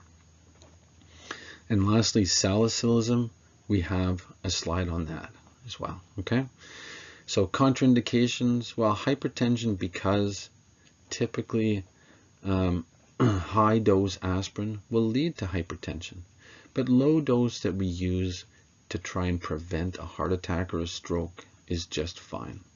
Okay. Someone with a strong history of ulcers or bleeding ulcers will be more careful to prescribe aspirin because of the risk of making their ulcer bleed. Okay. Patients with bleeding disorders will try to avoid aspirin, such as low platelets, thrombocytopenia, because aspirin will inhibit the platelets further and potentially cause bleeding. Aspirin is typically not used in pregnancy. except in the setting of someone who has hypertension of pregnancy or preeclampsia, which is a condition of pregnancy, and we'll often use low-dose aspirin in that setting. Okay? And as I mentioned, children and adolescents under the age of 19 because of the risk of Reye's syndrome. So patients that are on aspirin need to be reminded about the increased bleeding risk when taken with any other medication that can cause blood thinning effect, any anticoagulant or any other antiplatelet. Advising patients to stop taking aspirin at least a week before any elective surgery. Okay. Typically, you take any NSAID with food or milk just to limit the amount of stomach irritation, right? The gastrointestinal discomfort. Not to chew aspirin, especially enteric-coated aspirin, because the purpose of that lining on the pill is to try and get the aspirin through the stomach before it's broken down. So you wouldn't chew the enteric-coated aspirin. Minimizing alcohol intake, because alcohol is a direct stomach irritant, and in combination with aspirin can cause bleeding. So avoiding with anyone who has the potential to bleed, we would avoid aspirin. Asthmatics can have their asthma aggravated by asthma. So some asthmatics need to avoid aspirin because of that. And of course, we mentioned peptic ulcer disease. Okay, so here's a brief slide on Reye's syndrome. This was the combination of aspirin and a viral illness, typically in younger children. And it had the potential to cause significant liver injury. Okay. We didn't really know the cause, but it was felt to be an interaction between the aspirin and the viral illness. Okay. So aspirin has really been limited to patients under the age of 19. And I'll let you read the rest of it, as long as you know that aspirin is contraindicated in patients under the age of 19 due to this particular illness, and the fact that it was mainly liver failure that was occurring in this illness. So this slide is really showing you the effects of an aspirin overdose, right? So salicylate poisoning, basically aspirin overdose. And you can get a number of findings in it. Probably one of the most common findings is ringing in the ear as aspirin levels in the bloodstream go higher. And then this can be followed by increased temperature, which doesn't really make sense because aspirin's used to reduce fever, but this is what occurs. So fevers can occur, sweating can occur. You start to develop a metabolic acidosis, so the bloodstream can become acidotic. You can become dehydrated, and finally you can develop respiratory depression, and you can develop seizures, and finally a coma. Okay, so not a pleasant state to be in. Now, aspirin toxicity or salicylate poisoning can be treated. If someone's taken a large dose of aspirin, we can give them charcoal orally to stop the absorption of aspirin into the bloodstream. So charcoal, aspirin sticks to the charcoal, just like medications get adsorbed onto the charcoal, and it stops absorption into the bloodstream. Okay, so it's a bit messy to give liquid charcoal to a child that's overdosed on aspirin, but it can be very effective to reduce the absorption of the aspirin. If charcoal isn't effective, hemodialysis can be used. So they actually dialyze the blood to take the aspirin out of it. And gastric lavage is where a tube is put down and the entire gastrointestinal tract is basically flushed with fluid to hopefully clear the aspirin out of the gastrointestinal tract. Okay?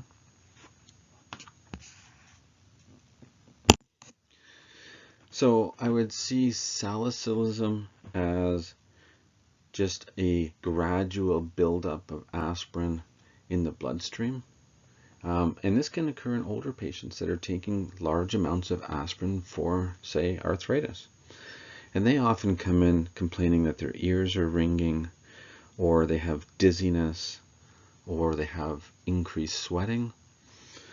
And this can then progress to salicylate toxicity. And that's where this slide comes in, right? So it's not just the ringing in the ears anymore. It's the nausea, the vomiting, increased temperature, the metabolic acidosis, the seizures, progressing to a coma. And that's when we would use charcoal, hemodialysis, gastric lavage to flush out the gastrointestinal tract. So if it was just ringing in the ears in an older person, we would just ask them to stop taking the aspirin. Okay, so we spoke about aspirin as a non-steroidal anti-inflammatory. Let's talk about other non-steroidal anti-inflammatory drugs. So ibuprofen would definitely be the prototype drug as an NSAID. What do we use it for?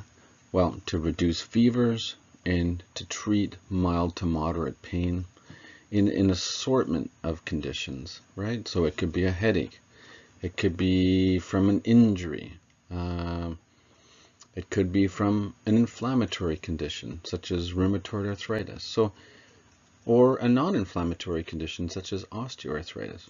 So used for an assortment of different conditions. These are typically over-the-counter medications. Well, ibuprofen is. Some of the other non-steroidal anti-inflammatories are by prescription, but really they have the same indications and they have the same adverse effects.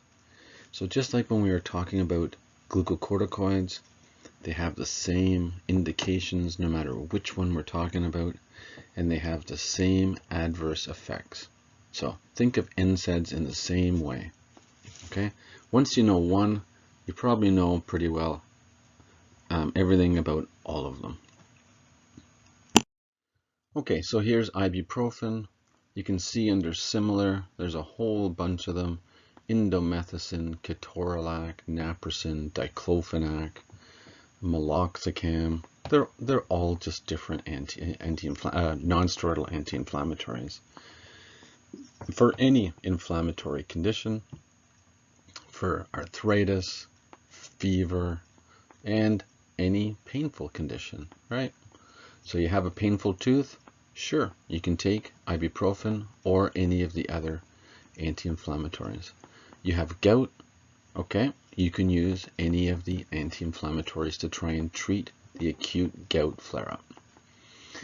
We'll come to this on another slide, but it blocks both COX-1 and COX-2 enzymes. That will make more sense in a few slides. The adverse effects we've spoken about. We spent time in some of the upper slides before this one talking about which systems are affected by NSAIDs.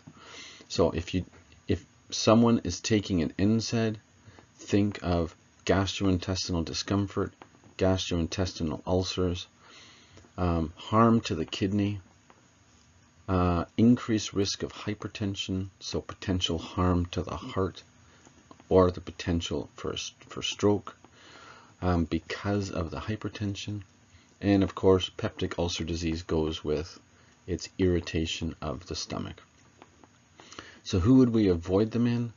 Well, in long-term use, we would definitely avoid them in someone who has hypertension, peptic ulcer disease, or any bleeding disorders, because these will also inhibit the platelets, right? So we always have to think of that when we're giving an NSAID, that they actually inhibit the platelets as well. So advising patients to avoid other drugs that can inhibit the coagulation system, whether it's an anticoagulant or an antiplatelet. This is taken with food or fluids to buffer the stomach a bit. Advice will be given to reduce alcohol or eliminate alcohol consumption while on an NSAID. And definitely not to take 2 NSAIDs at the same time. So whether it's ibuprofen with aspirin or ibuprofen with another non-steroidal anti-inflammatory, we wouldn't do that. It's just going to aggravate the side effects. Okay?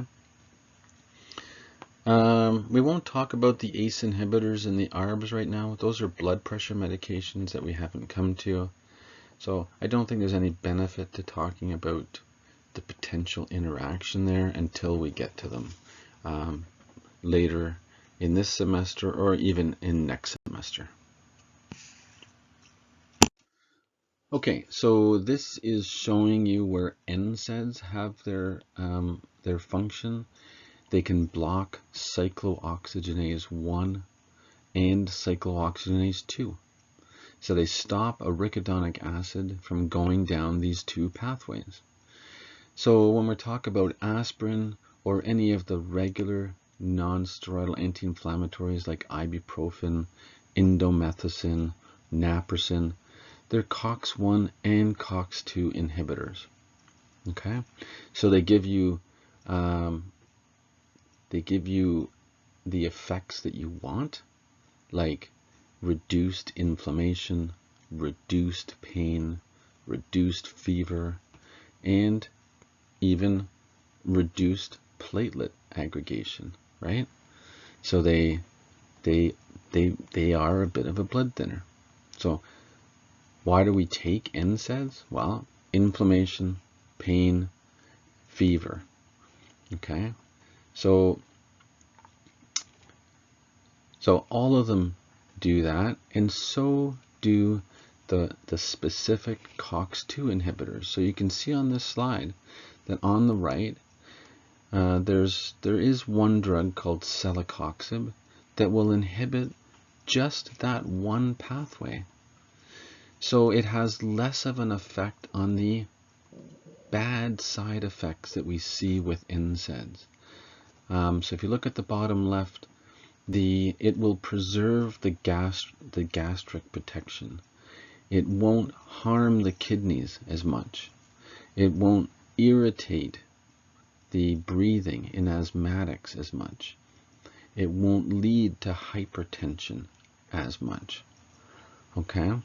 So celecoxib, when it came out years ago, was very popular because we thought, well, we're treating inflammation, pain, and fever. That's fantastic. And we're also protecting the stomach, the kidneys. We're avoiding hypertension, and it's safer in asthmatics, and it probably won't lead to heart attacks and strokes. So that's why selective COX-2 inhibitors came out. Okay. Over time, we have discovered that it doesn't have this degree of separation, right? They can still be, the COX-2 inhibitors can still be tough on the stomach and the kidneys and can cause hypertension. So they were very popular at the beginning, but I think it's important you can still see this separation a bit of celecoxib versus other non-steroidal anti-inflammatories, but it's just not as a big difference as we once thought it was. Okay, so celecoxib, it's just a non-steroidal anti-inflammatory. It tends to block the COX-2 enzyme more than COX-1, so we feel it might have more of a beneficial effect to the to the symptoms we want to treat, such as the pain and the fever and the inflammation, and maybe less gastrointestinal discomfort, kidney injury, and hypertension. We're not as convinced as we were 15 or 20 years ago. Okay? So there's still a risk. You can see under contraindications, there's still a risk, just like with any other NSAID, of, because of the increased hypertension, a risk of a myocardial infarction or a stroke. Okay, so I would understand the concept of why this drug was created was to avoid all the NSAID side effects. Okay, and I think I would answer questions with that in mind. But the effects aren't as great as we once thought. We still remind people not to take anticoagulants or other antiplatelet agents with this drug. We still tell them to take it with a meal or food because it can irritate the stomach. So all of these things we're still telling patients, even with this medication that supposedly is less, has less adverse effects on those symptoms, on those organs such as the stomach, the kidney, and the vascular system causing hypertension. Okay. Okay, so let's move on to acetaminophen. Very, very common drug, right? And very, very safe drug if taken properly. And what do we use acetaminophen for? Pain relief and reduction of fever. It doesn't really have any anti-inflammatory properties, so it's not an NSAID. It doesn't typically lead to gastrointestinal bleeding or ulcers, so it's actually safe to use with NSAIDs or with blood thinners, actually. Okay, so acetaminophen can be combined with NSAIDs. It can be combined with opioid analgesics to have additional pain control effects. And it's very common to see patients, whether they have osteoarthritis, whether it's after a dental procedure, with a common headache, with fevers. Acetaminophen is commonly used and very safe. As long as you remember that in high doses it can cause hepatotoxicity. And that's typically greater than 4 grams or 4,000 milligrams per 24-hour period. Okay, so if patients are staying within that dose, they're typically fine in terms of avoiding any hepatotoxicity. Okay, and here's the prototype slide for acetaminophen, right? So mild to moderate pain conditions, acetaminophen can be very helpful. Remember, we sometimes add NSAIDs to have even more analgesic effect. And also for fevers, right? So acetaminophen is effective at lowering fevers. And we've all experienced that, whether we've taken acetaminophen or an NSAID such as ibuprofen when we have fevers. Okay.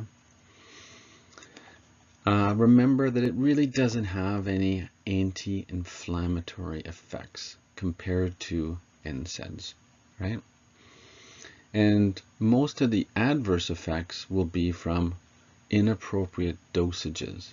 So high dosages beyond the recommended amount in adults of 1 gram or 1,000 milligrams 4 times per day, or 4,000 milligrams per 24 hours, right? And this will over time lead to hepatic toxicity, right? So acetaminophen will lead to hepatitis, inflammation of the liver.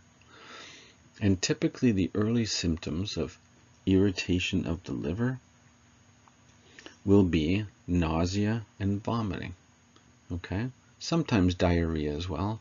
Nausea and vomiting and abdominal discomfort are common with acetaminophen toxicity. And as it progresses, there'll be signs of hepatic failure. So that's going to be jaundice, so the yellowing of the skin, dark urine, as bilirubin is now entering the kidneys and being excreted in the urine. You're going to get dark urine from the bilirubin. And as the liver failure progresses, it can unfortunately lead to coma and death. So typically it's nausea, vomiting, diarrhea, followed by jaundice, so yellowing of the skin, dark urine, right upper quadrant discomfort, because that's where your kidney or your liver lives. And then as that progresses and the liver starts to fail, you can go into a hepatic coma. And if that even progresses, it can lead to death. Okay, so we avoid acetaminophen in anyone who has significant liver disease or is an alcoholic, because alcohol is also a direct liver toxin. Acetaminophen is relatively safe in pregnancy. Typically it's given oral, so we're not really going to talk about the IV form. As long as you keep to that 4 grams per 24 hours. Okay, and that can be difficult because sometimes over-the-counter medications have acetaminophen within them, and then you're taking full dose acetaminophen on the side as well. So some people can go beyond that 4 grams per day. Okay, taken with a full glass of water. You don't typically need to take food with acetaminophen. If the fevers or the pain persist beyond a certain number of days, I don't know if I want to use 3 days, but typically if you're taking acetaminophen for 3 or 4 full days, it's reasonable to follow up with a healthcare provider, especially if you have ongoing fevers, to find the source of where the fevers have come from. Okay, so remember the 4 grams per day per 24 hours. That's important. We will talk about the antidote for acetaminophen, which is N-acetylcysteine. And when Tylenol is taken in large amounts, such as in a massive overdose, we use N-acetylcysteine to protect the liver from the acetaminophen, and it's highly effective to prevent liver damage and liver failure. Okay, so here's the general approach for an acetaminophen overdose. So someone who's taken an entire bottle of extra strength acetaminophen, without doing anything, the acetaminophen will get absorbed. In the early phase, they'll have nausea and vomiting and abdominal pain. And then as the acetaminophen has its effect on the liver, they'll become jaundiced, right upper quadrant pain, dark urine from the bilirubin that's spilling into the urine, followed by liver failure, followed by very elevated liver function tests, and then that can progress to coma and death. Okay, so initial treatment, always ABCs first: airway, breathing, circulation. Get their vital signs. We often involve the toxicology department. It's just a phone call away in anywhere in North America. So contacting poison control is always available 24 hours a day.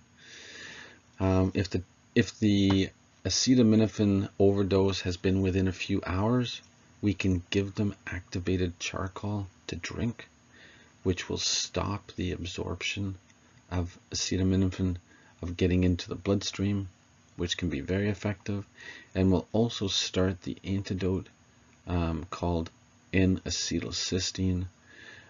We typically give it IV now because it smells like rotten eggs, so it's hard to take orally. They both work the same, but IV is just much more easily done.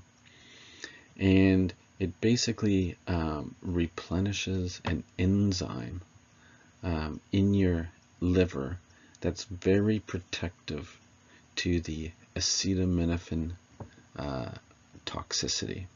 Okay, so if N-acetylcysteine is given within 6 to 8 hours of an acetaminophen overdose, it's extremely protective to prevent liver failure. Okay, so let's move on to chapter 37, which is a bit of a mixture of different medications. It's listed as adjuvant medications for pain, and adjuvant medications are usually mean that they're medications to assist in something else, right? So in this case, they're medications to assist in helping painful conditions. So they're a bit of a mixture. I'll try and clarify each medication so it makes a bit more sense. They don't necessarily belong in an analgesic chapter, but we do use them alongside other medications. So let's try and clarify it a bit. Okay. You'll see in the chapter that we're going to talk about antidepressants, so tricyclic antidepressants, amitriptyline being a common one. And if you recall, this is often used to help with sleep. It can help with certain types of nerve pain, such as diabetic neuropathy. So in that sense, it can be helpful for pain control and to reduce the doses of opioids.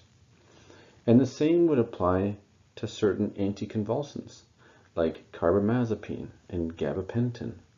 They're anti-seizure medications, but they're also used to reduce the stimulation from disorders that are irritating nerves. So for example, carbamazepine could be used for a very painful facial nerve disorder called trigeminal neuralgia. Gabapentin can be used for diabetic neuropathy. Okay, so they're not direct painkillers though. The central nervous system stimulants, methylphenidate, I'm really not sure why it's in this chapter, but we have covered it under attention deficit hyperactivity disorder.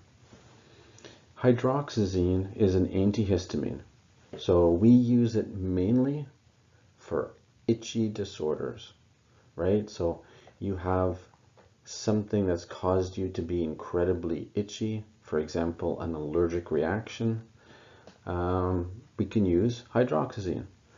Or we can use it for sleeping because it is so sedating.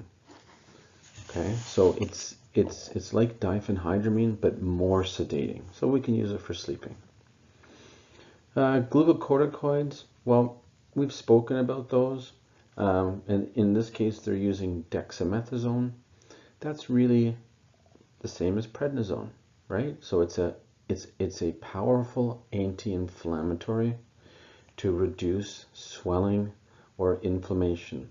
So in that case, it could reduce pain, but it's not a painkiller. Bisphosphonates are used for osteoporosis for the most part, and they try and prevent fractures, or they try and prevent the vertebral bodies of your spine from compressing. So those are types of fractures too. So in that sense, they could be used to prevent fractures, but they're not painkillers either. Non-steroidal anti-inflammatories, we've spoken about them. Yes, they can be used for fevers, and also for analgesia. They do help painful conditions, okay? And they do help reduce inflammation. So it's a bit of a mixed bag of many medications, and we'll go through some of them. Okay? Okay, so dexamethasone, just see it the same as prednisone, right? It's a steroidal anti-inflammatory. So very effective to reduce acute inflammation from any cause. So whether it's inflammation during an asthma attack, or it's inflammation from rheumatoid arthritis or lupus, or inflammation from poison ivy, we could use dexamethasone or prednisone to reduce the inflammation. Okay? Carbamazepine, just mentioned it. It's an anti-seizure medication, but because of the way it works by settling down the firing of nerves, we use it to treat a very painful condition called trigeminal neuralgia. Gabapentin, again, an anti-seizure medication, but we can also use it for peripheral neuropathy, such as diabetic neuropathy, and for chronic pain syndromes, where we think the nervous system is also firing off too many signals to the brain. We sometimes use gabapentin.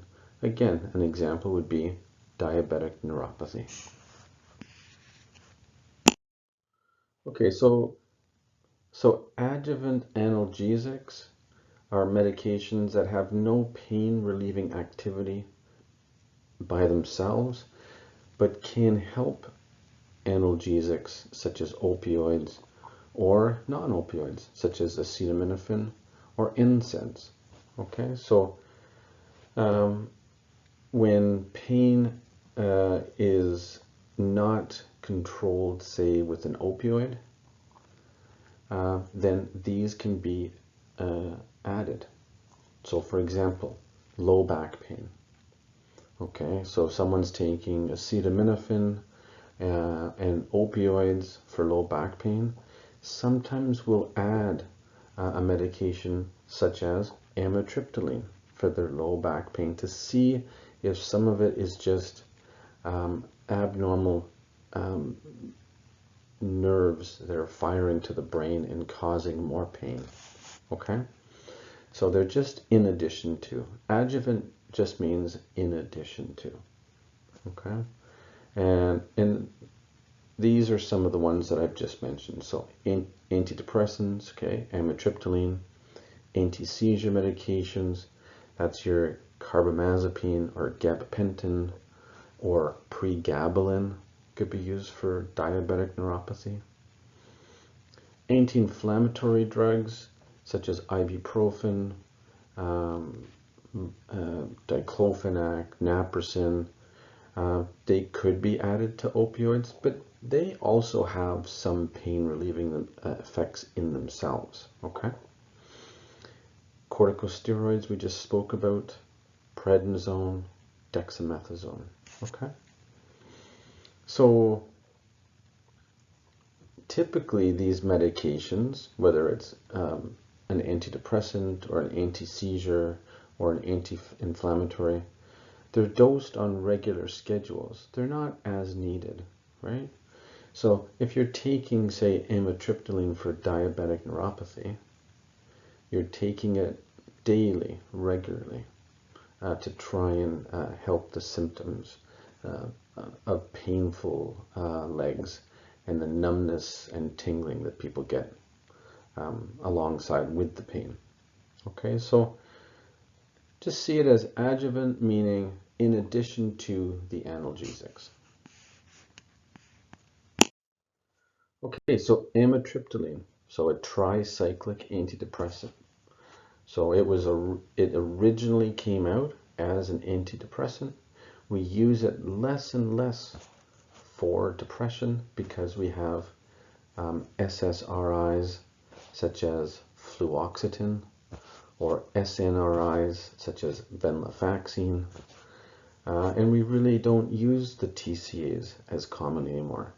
But because of other effects that they have, such as in amitriptyline, it has a lot of sedation, and it can modulate the nerves a bit because of its effects on neurotransmitters.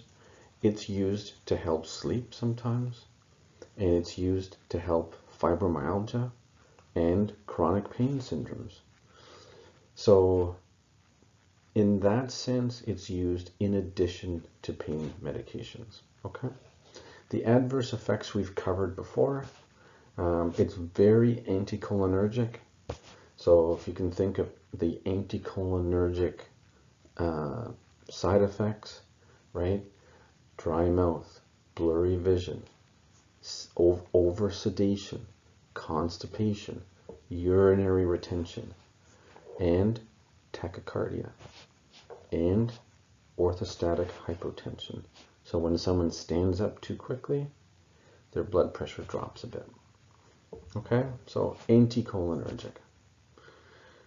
And that's why under contraindications, you wouldn't use it in urinary or bowel retention because it's going to make constipation worse. It's going to make urinary retention worse. Or someone with benign prostatic hypertrophy. So they already have difficulty urinating, and now a medication such as this will make it worse because it's anticholinergic. In certain forms of glaucoma, we wouldn't use it. What we call acute closed angle glaucoma. If we use drugs that cause your pupils to dilate, it can bring on an acute attack of closed angle glaucoma, which is an emergency. Okay. And also as a group, TCAs, or amitriptyline in this case, lowers the threshold in someone who has a seizure disorder. So they could potentially get more seizures while on these medications. And it just has to do with the neurotransmitters that increase in the brain. Okay. So like other antidepressants, this can easily take weeks to start to work. 2, 3, 4 weeks to start to be effective for fibromyalgia or chronic pain. If it's being used for insomnia, then it's going to be effective right away because of all its anticholinergic effects that will work immediately. Okay? But for depression, fibromyalgia, chronic pain, it will take weeks to see its full effect. Okay, so hydroxyzine, I would just really see this as an antihistamine. So it's a very sedating antihistamine, but it's still an antihistamine. So could we use it to help sleep at night? Sure, because it's so sedating. Can we use it for itchy rashes? Absolutely. Because of its antihistamine effect. And that's how I would see it. Okay? So when you look at the adverse effects, drowsiness, dry mouth. If it's given as an injection, you could have pain at the injection site, but it's often given orally. Okay? So I don't think I would spend too much time on this medication just to know that it's an antihistamine. And it's very, very sedating. So just to avoid potentially hazardous activities, increasing fluid intake because you're going to have a dry mouth, checking for oversedation. But I would still just see it as an antihistamine. We don't typically add it for pain control. Okay? So it can help with sleeplessness and maybe a bit of anxiety, but that's where I would group this medication. Okay, so etidronate. So I would really see this medication, whether we're talking about etidronate, risedronate, alendronate, they're in a group called bisphosphonates, and for the most part, they are used for osteoporosis. So whether to treat someone who already has osteoporosis or somebody who's at high risk of developing osteoporosis for other reasons. For example, a patient who is on long-term steroids. We could add this medication to try and prevent the steroid-induced osteoporosis. Okay? So what are the typical adverse effects? Typically gastrointestinal, abdominal cramps, nausea, and diarrhea. Esophagitis is an important one because that is the main reason why you need to get this tablet into your stomach. You don't want it to sit in your esophagus. So the advice will be to take it with a full glass of water and stay upright for the next 30 minutes to an hour to make sure that it is entered the stomach and not stayed in the esophagus, because it can really irritate the esophagus. Okay, it can inflame the esophagus, and it can actually cause an ulcer of the esophagus. Okay, so drinking that fluid, staying upright, very important.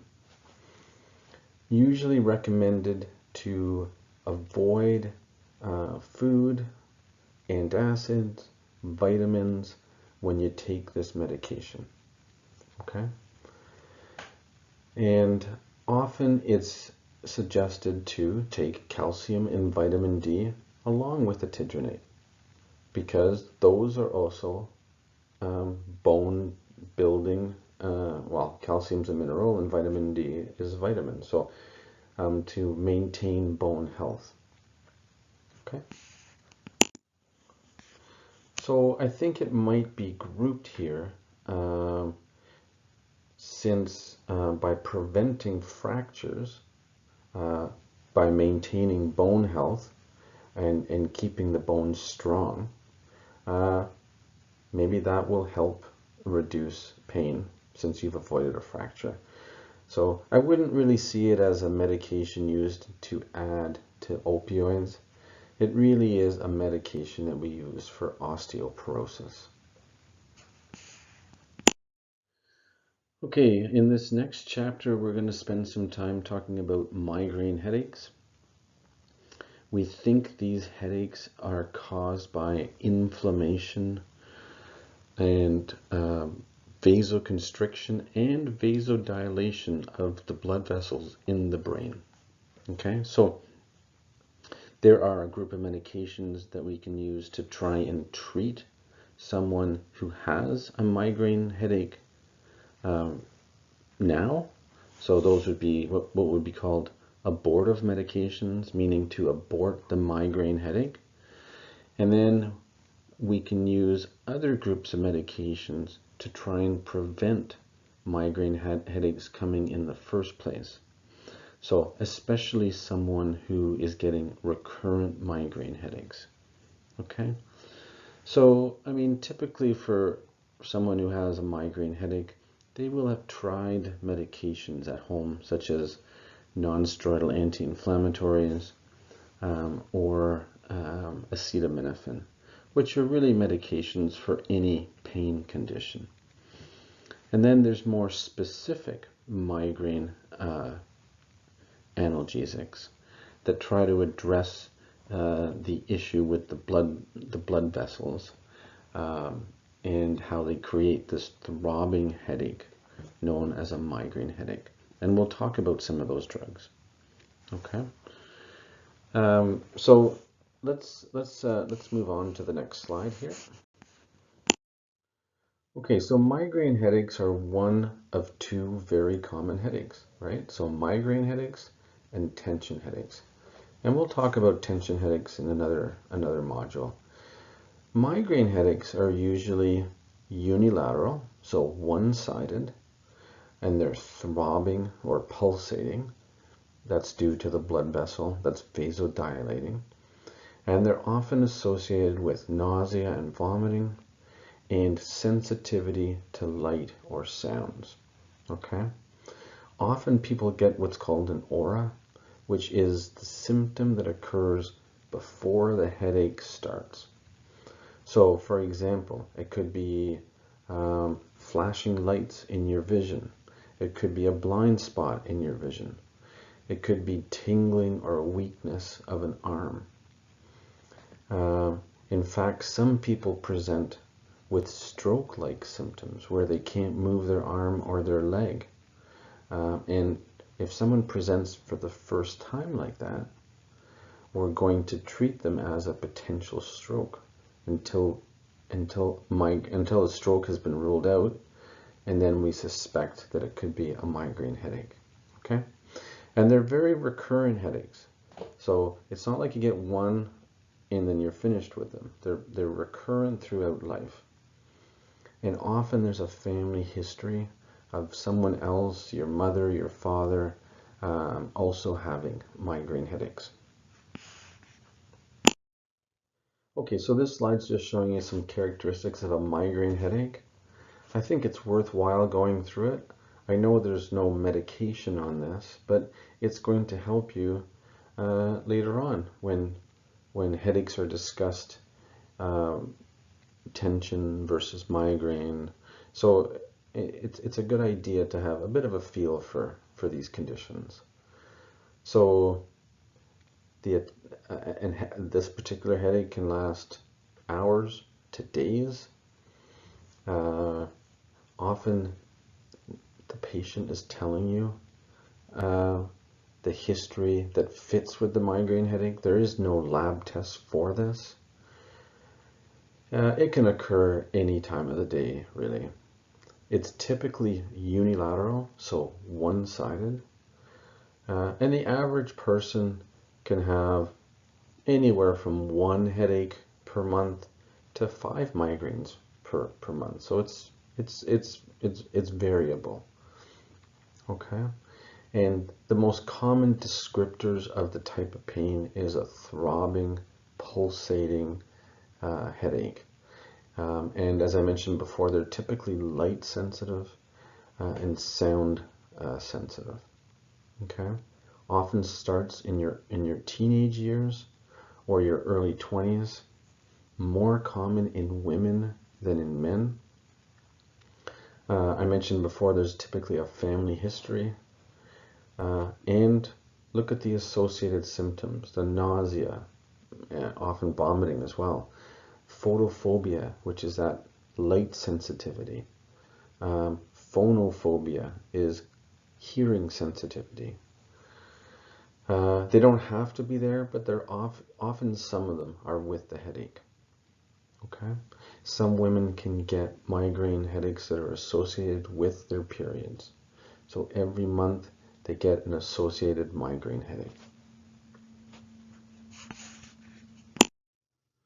Okay, so here's how you can split up the different medications for migraine headaches. So for acute treatment, so someone that presents with an acute migraine headache, we can use typical non-steroidal anti-inflammatories such as ibuprofen and add acetaminophen. So that's for any general pain, right? It doesn't have to be a migraine headache. That could be for a tension headache. It could be for an assortment of different mild to moderate painful conditions. And then we have serotonin receptor agonists, and they're called triptans. And they're really used to try and break the cycle of the migraine headache as it's happening. And lastly, we have ergot alkaloids, or ergotamines. And we don't use them very often anymore. We'll talk a bit about them and the reason why we don't use them very often anymore. So we'll come back to those. And then there's medications that we can use to try and prevent recurrent migraine headaches. So someone who's getting 5, 6 migraine headaches a month, and they're disabling, they miss work, they miss school, they're often in bed with these severe headaches, and it's hard to get through the day when the headache is severe. There's medications to try and reduce the number of migraine headaches. in the future. So medications, and I know some of these you haven't covered at all yet. So these are just to give you an idea of what we use. So we use beta blockers, and the most common one that we use in that group is a drug called propranolol. We also use sometimes calcium channel blockers. They're another antihypertensive. Just like beta blockers, calcium channel blockers are used as antihypertensives, and we use them for migraine prophylaxis. Sometimes we'll try anticonvulsant medications like valproic acid. And another group, tricyclic antidepressants, such as amitriptyline.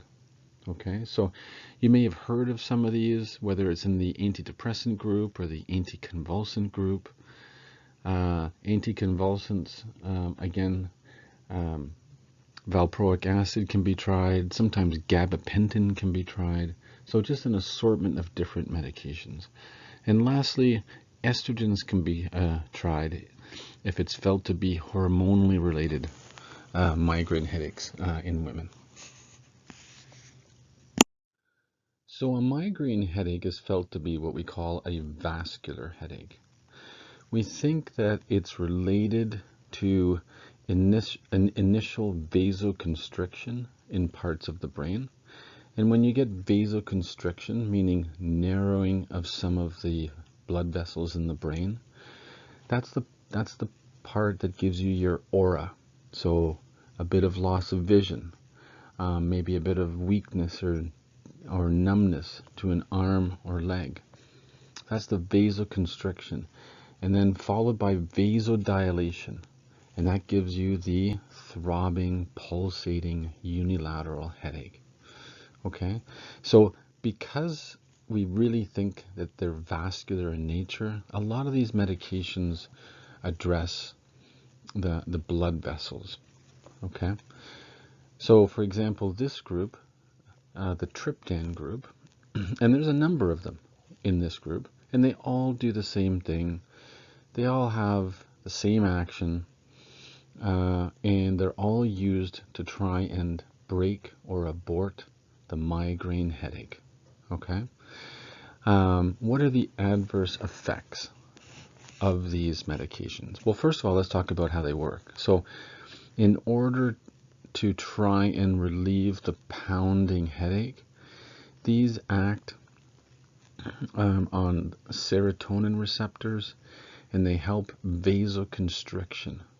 They help with vasoconstriction in the brain, which relieves that pounding headache. So what are some of the adverse effects?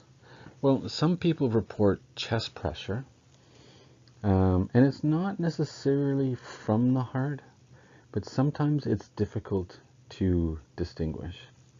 So it's not always because they have angina or a heart attack, but typically if this were to occur, we stop the medication. Okay, because sometimes we just don't know what's causing the chest pressure. So if somebody gets chest pain, then we have them stop it. Okay, if someone gets angina from this medication, because remember, it causes vasoconstriction. So if someone who has it develops angina, then they definitely stop taking the medication as well. Okay. Sometimes it can cause a bit of dizziness and vertigo. I think the main reason for stopping it is someone who takes it for their migraine headache and they develop chest pressure. And typically we stop the medication for that side effect. Okay, so ergotamine or Cafragot is the brand name. This can be used for migraine headaches, and it was used for a long time, and we tend to use it less and less now, and I'll tell you why. It causes vasoconstriction through the sympathetic nervous system, so it vasoconstricts. Okay, well, If you have vasodilation of the arteries in your brain and you use a drug that vasoconstricts them, well, that will help the headache, and that's why we used it. But it also causes vasoconstriction all over the body. So it can cause hypertension. It can cause angina. It can cause vasoconstriction to the arteries to your fingers, causing numbness or ischemia to the digits. So with all this vasoconstriction of the coronary arteries, arteries in the in your digits, and also it can lead to hypertension. We don't use it as much anymore, just because of that concern of how it's causing vasoconstriction all over the body. Okay, so used less commonly.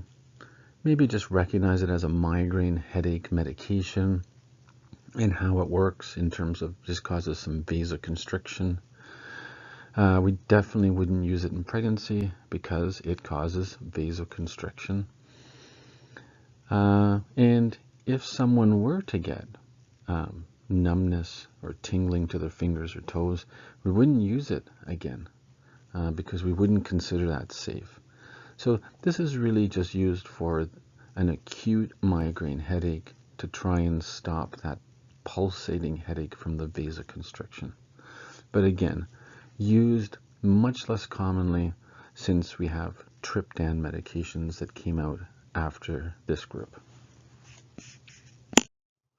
Okay, so propranolol. So now we're talking about a medication that you would take every day to try and reduce the number of migraine headaches that you get every month or every year.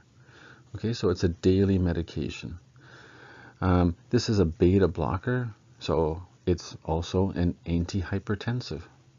We use this group of medications to reduce someone's blood pressure, and also we use it as an anti-anginal medication.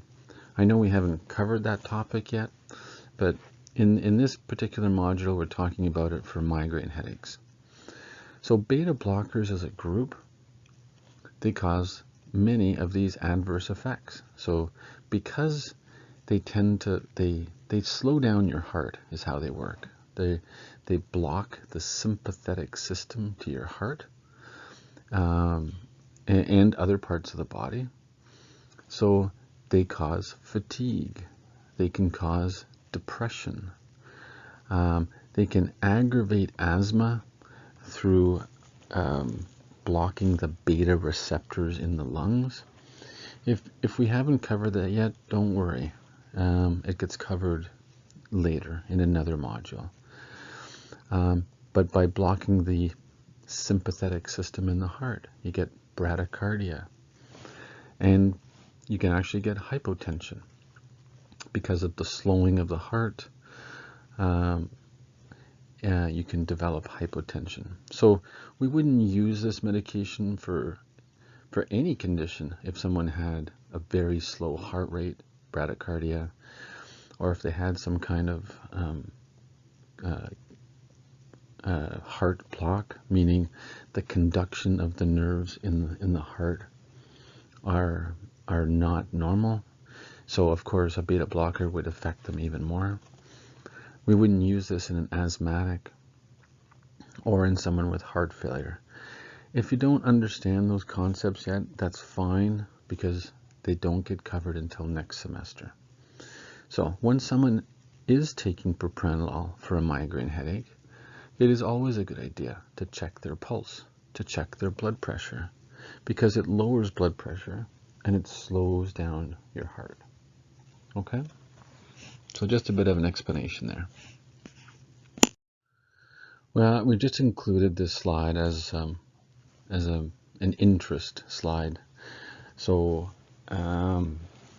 what's being tried when someone presents with migraine headaches is some local anesthetic, such as lidocaine or tetracaine, and we'll put it on a long Q-tip and go to the back of the nose with it and let it stay there for a couple of minutes and freeze the nerves that are at the back of the nose.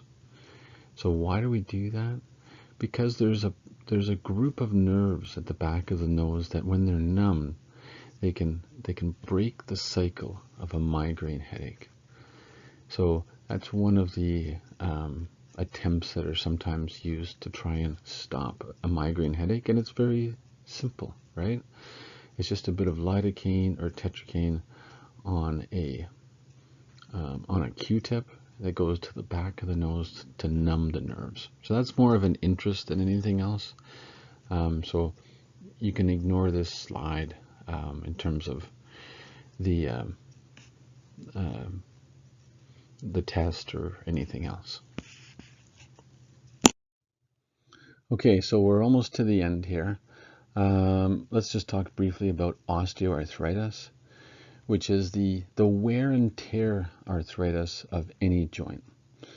So it's very common to develop osteoarthritis in your 50s, 60s, or 70s.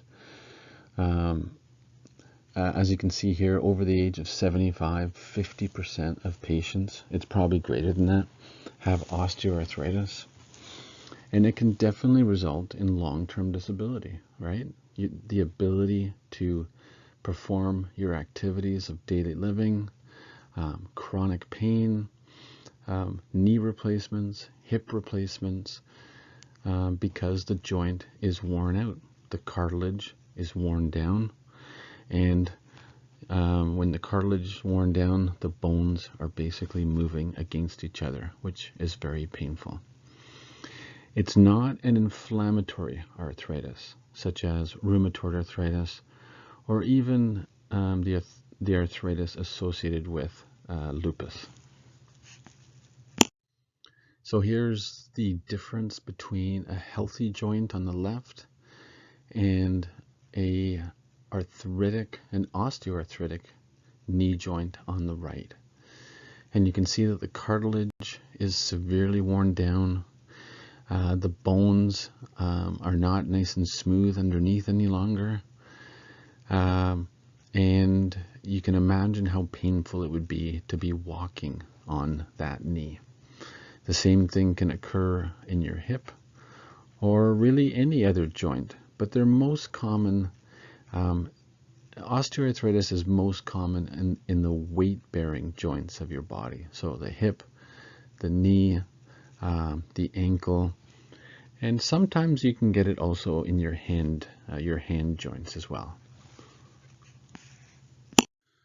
So here's an image of osteoarthritis at the lower thumb joint, which again, a very common place to get osteoarthritis, likely because we use our thumb so much throughout life that it's just been worn down over the years of use.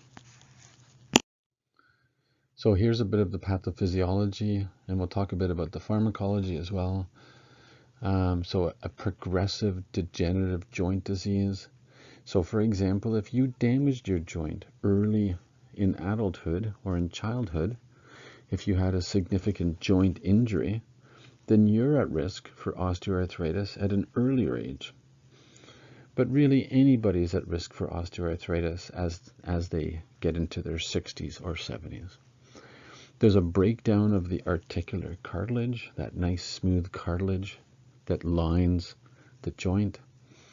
And as the cartilage thins, there's less padding, the cartilage starts to break open, and then of course there's exposed bone.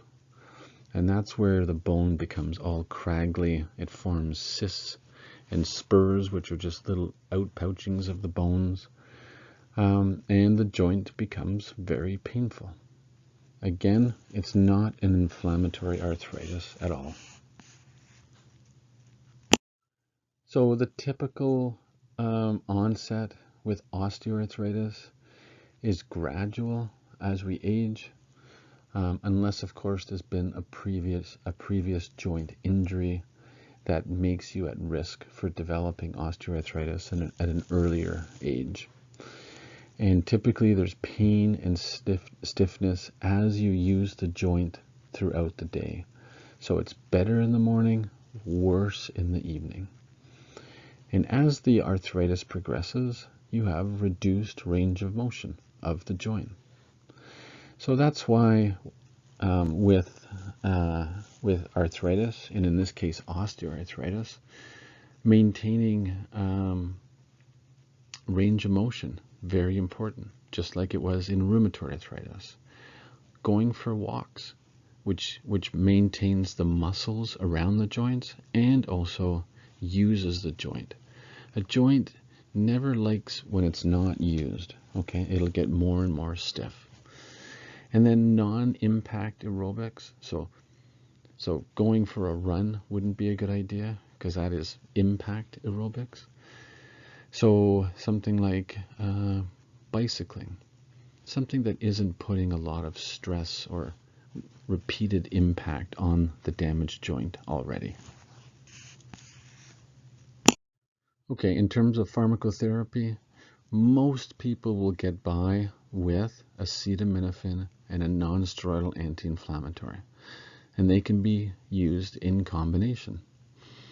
For a particular joint that's giving the most pain, sometimes a corticosteroid injection into that joint can be used. So for example, if someone has a very painful knee joint from osteoarthritis, sometimes it'll settle just with a corticosteroid injection and can give them 4 to 6 months of pain relief. The next one is hyaluronate or hyaluronic acid. And again, I would see this as a joint injection, and this is almost like lubricating the joint with oil. So hyaluronic acid is actually made in your body already, but it comes as a joint injection for lubrication of the worn out joint. And that can sometimes give 4 to 6 months of relief, since you can see it as lubricating the joint. And then there's topical medications, topical NSAIDs, but there's many over-the-counters. But those are the main ones: acetaminophen, NSAIDs, intra-articular corticosteroids, and hyaluronic acid injections into the joint.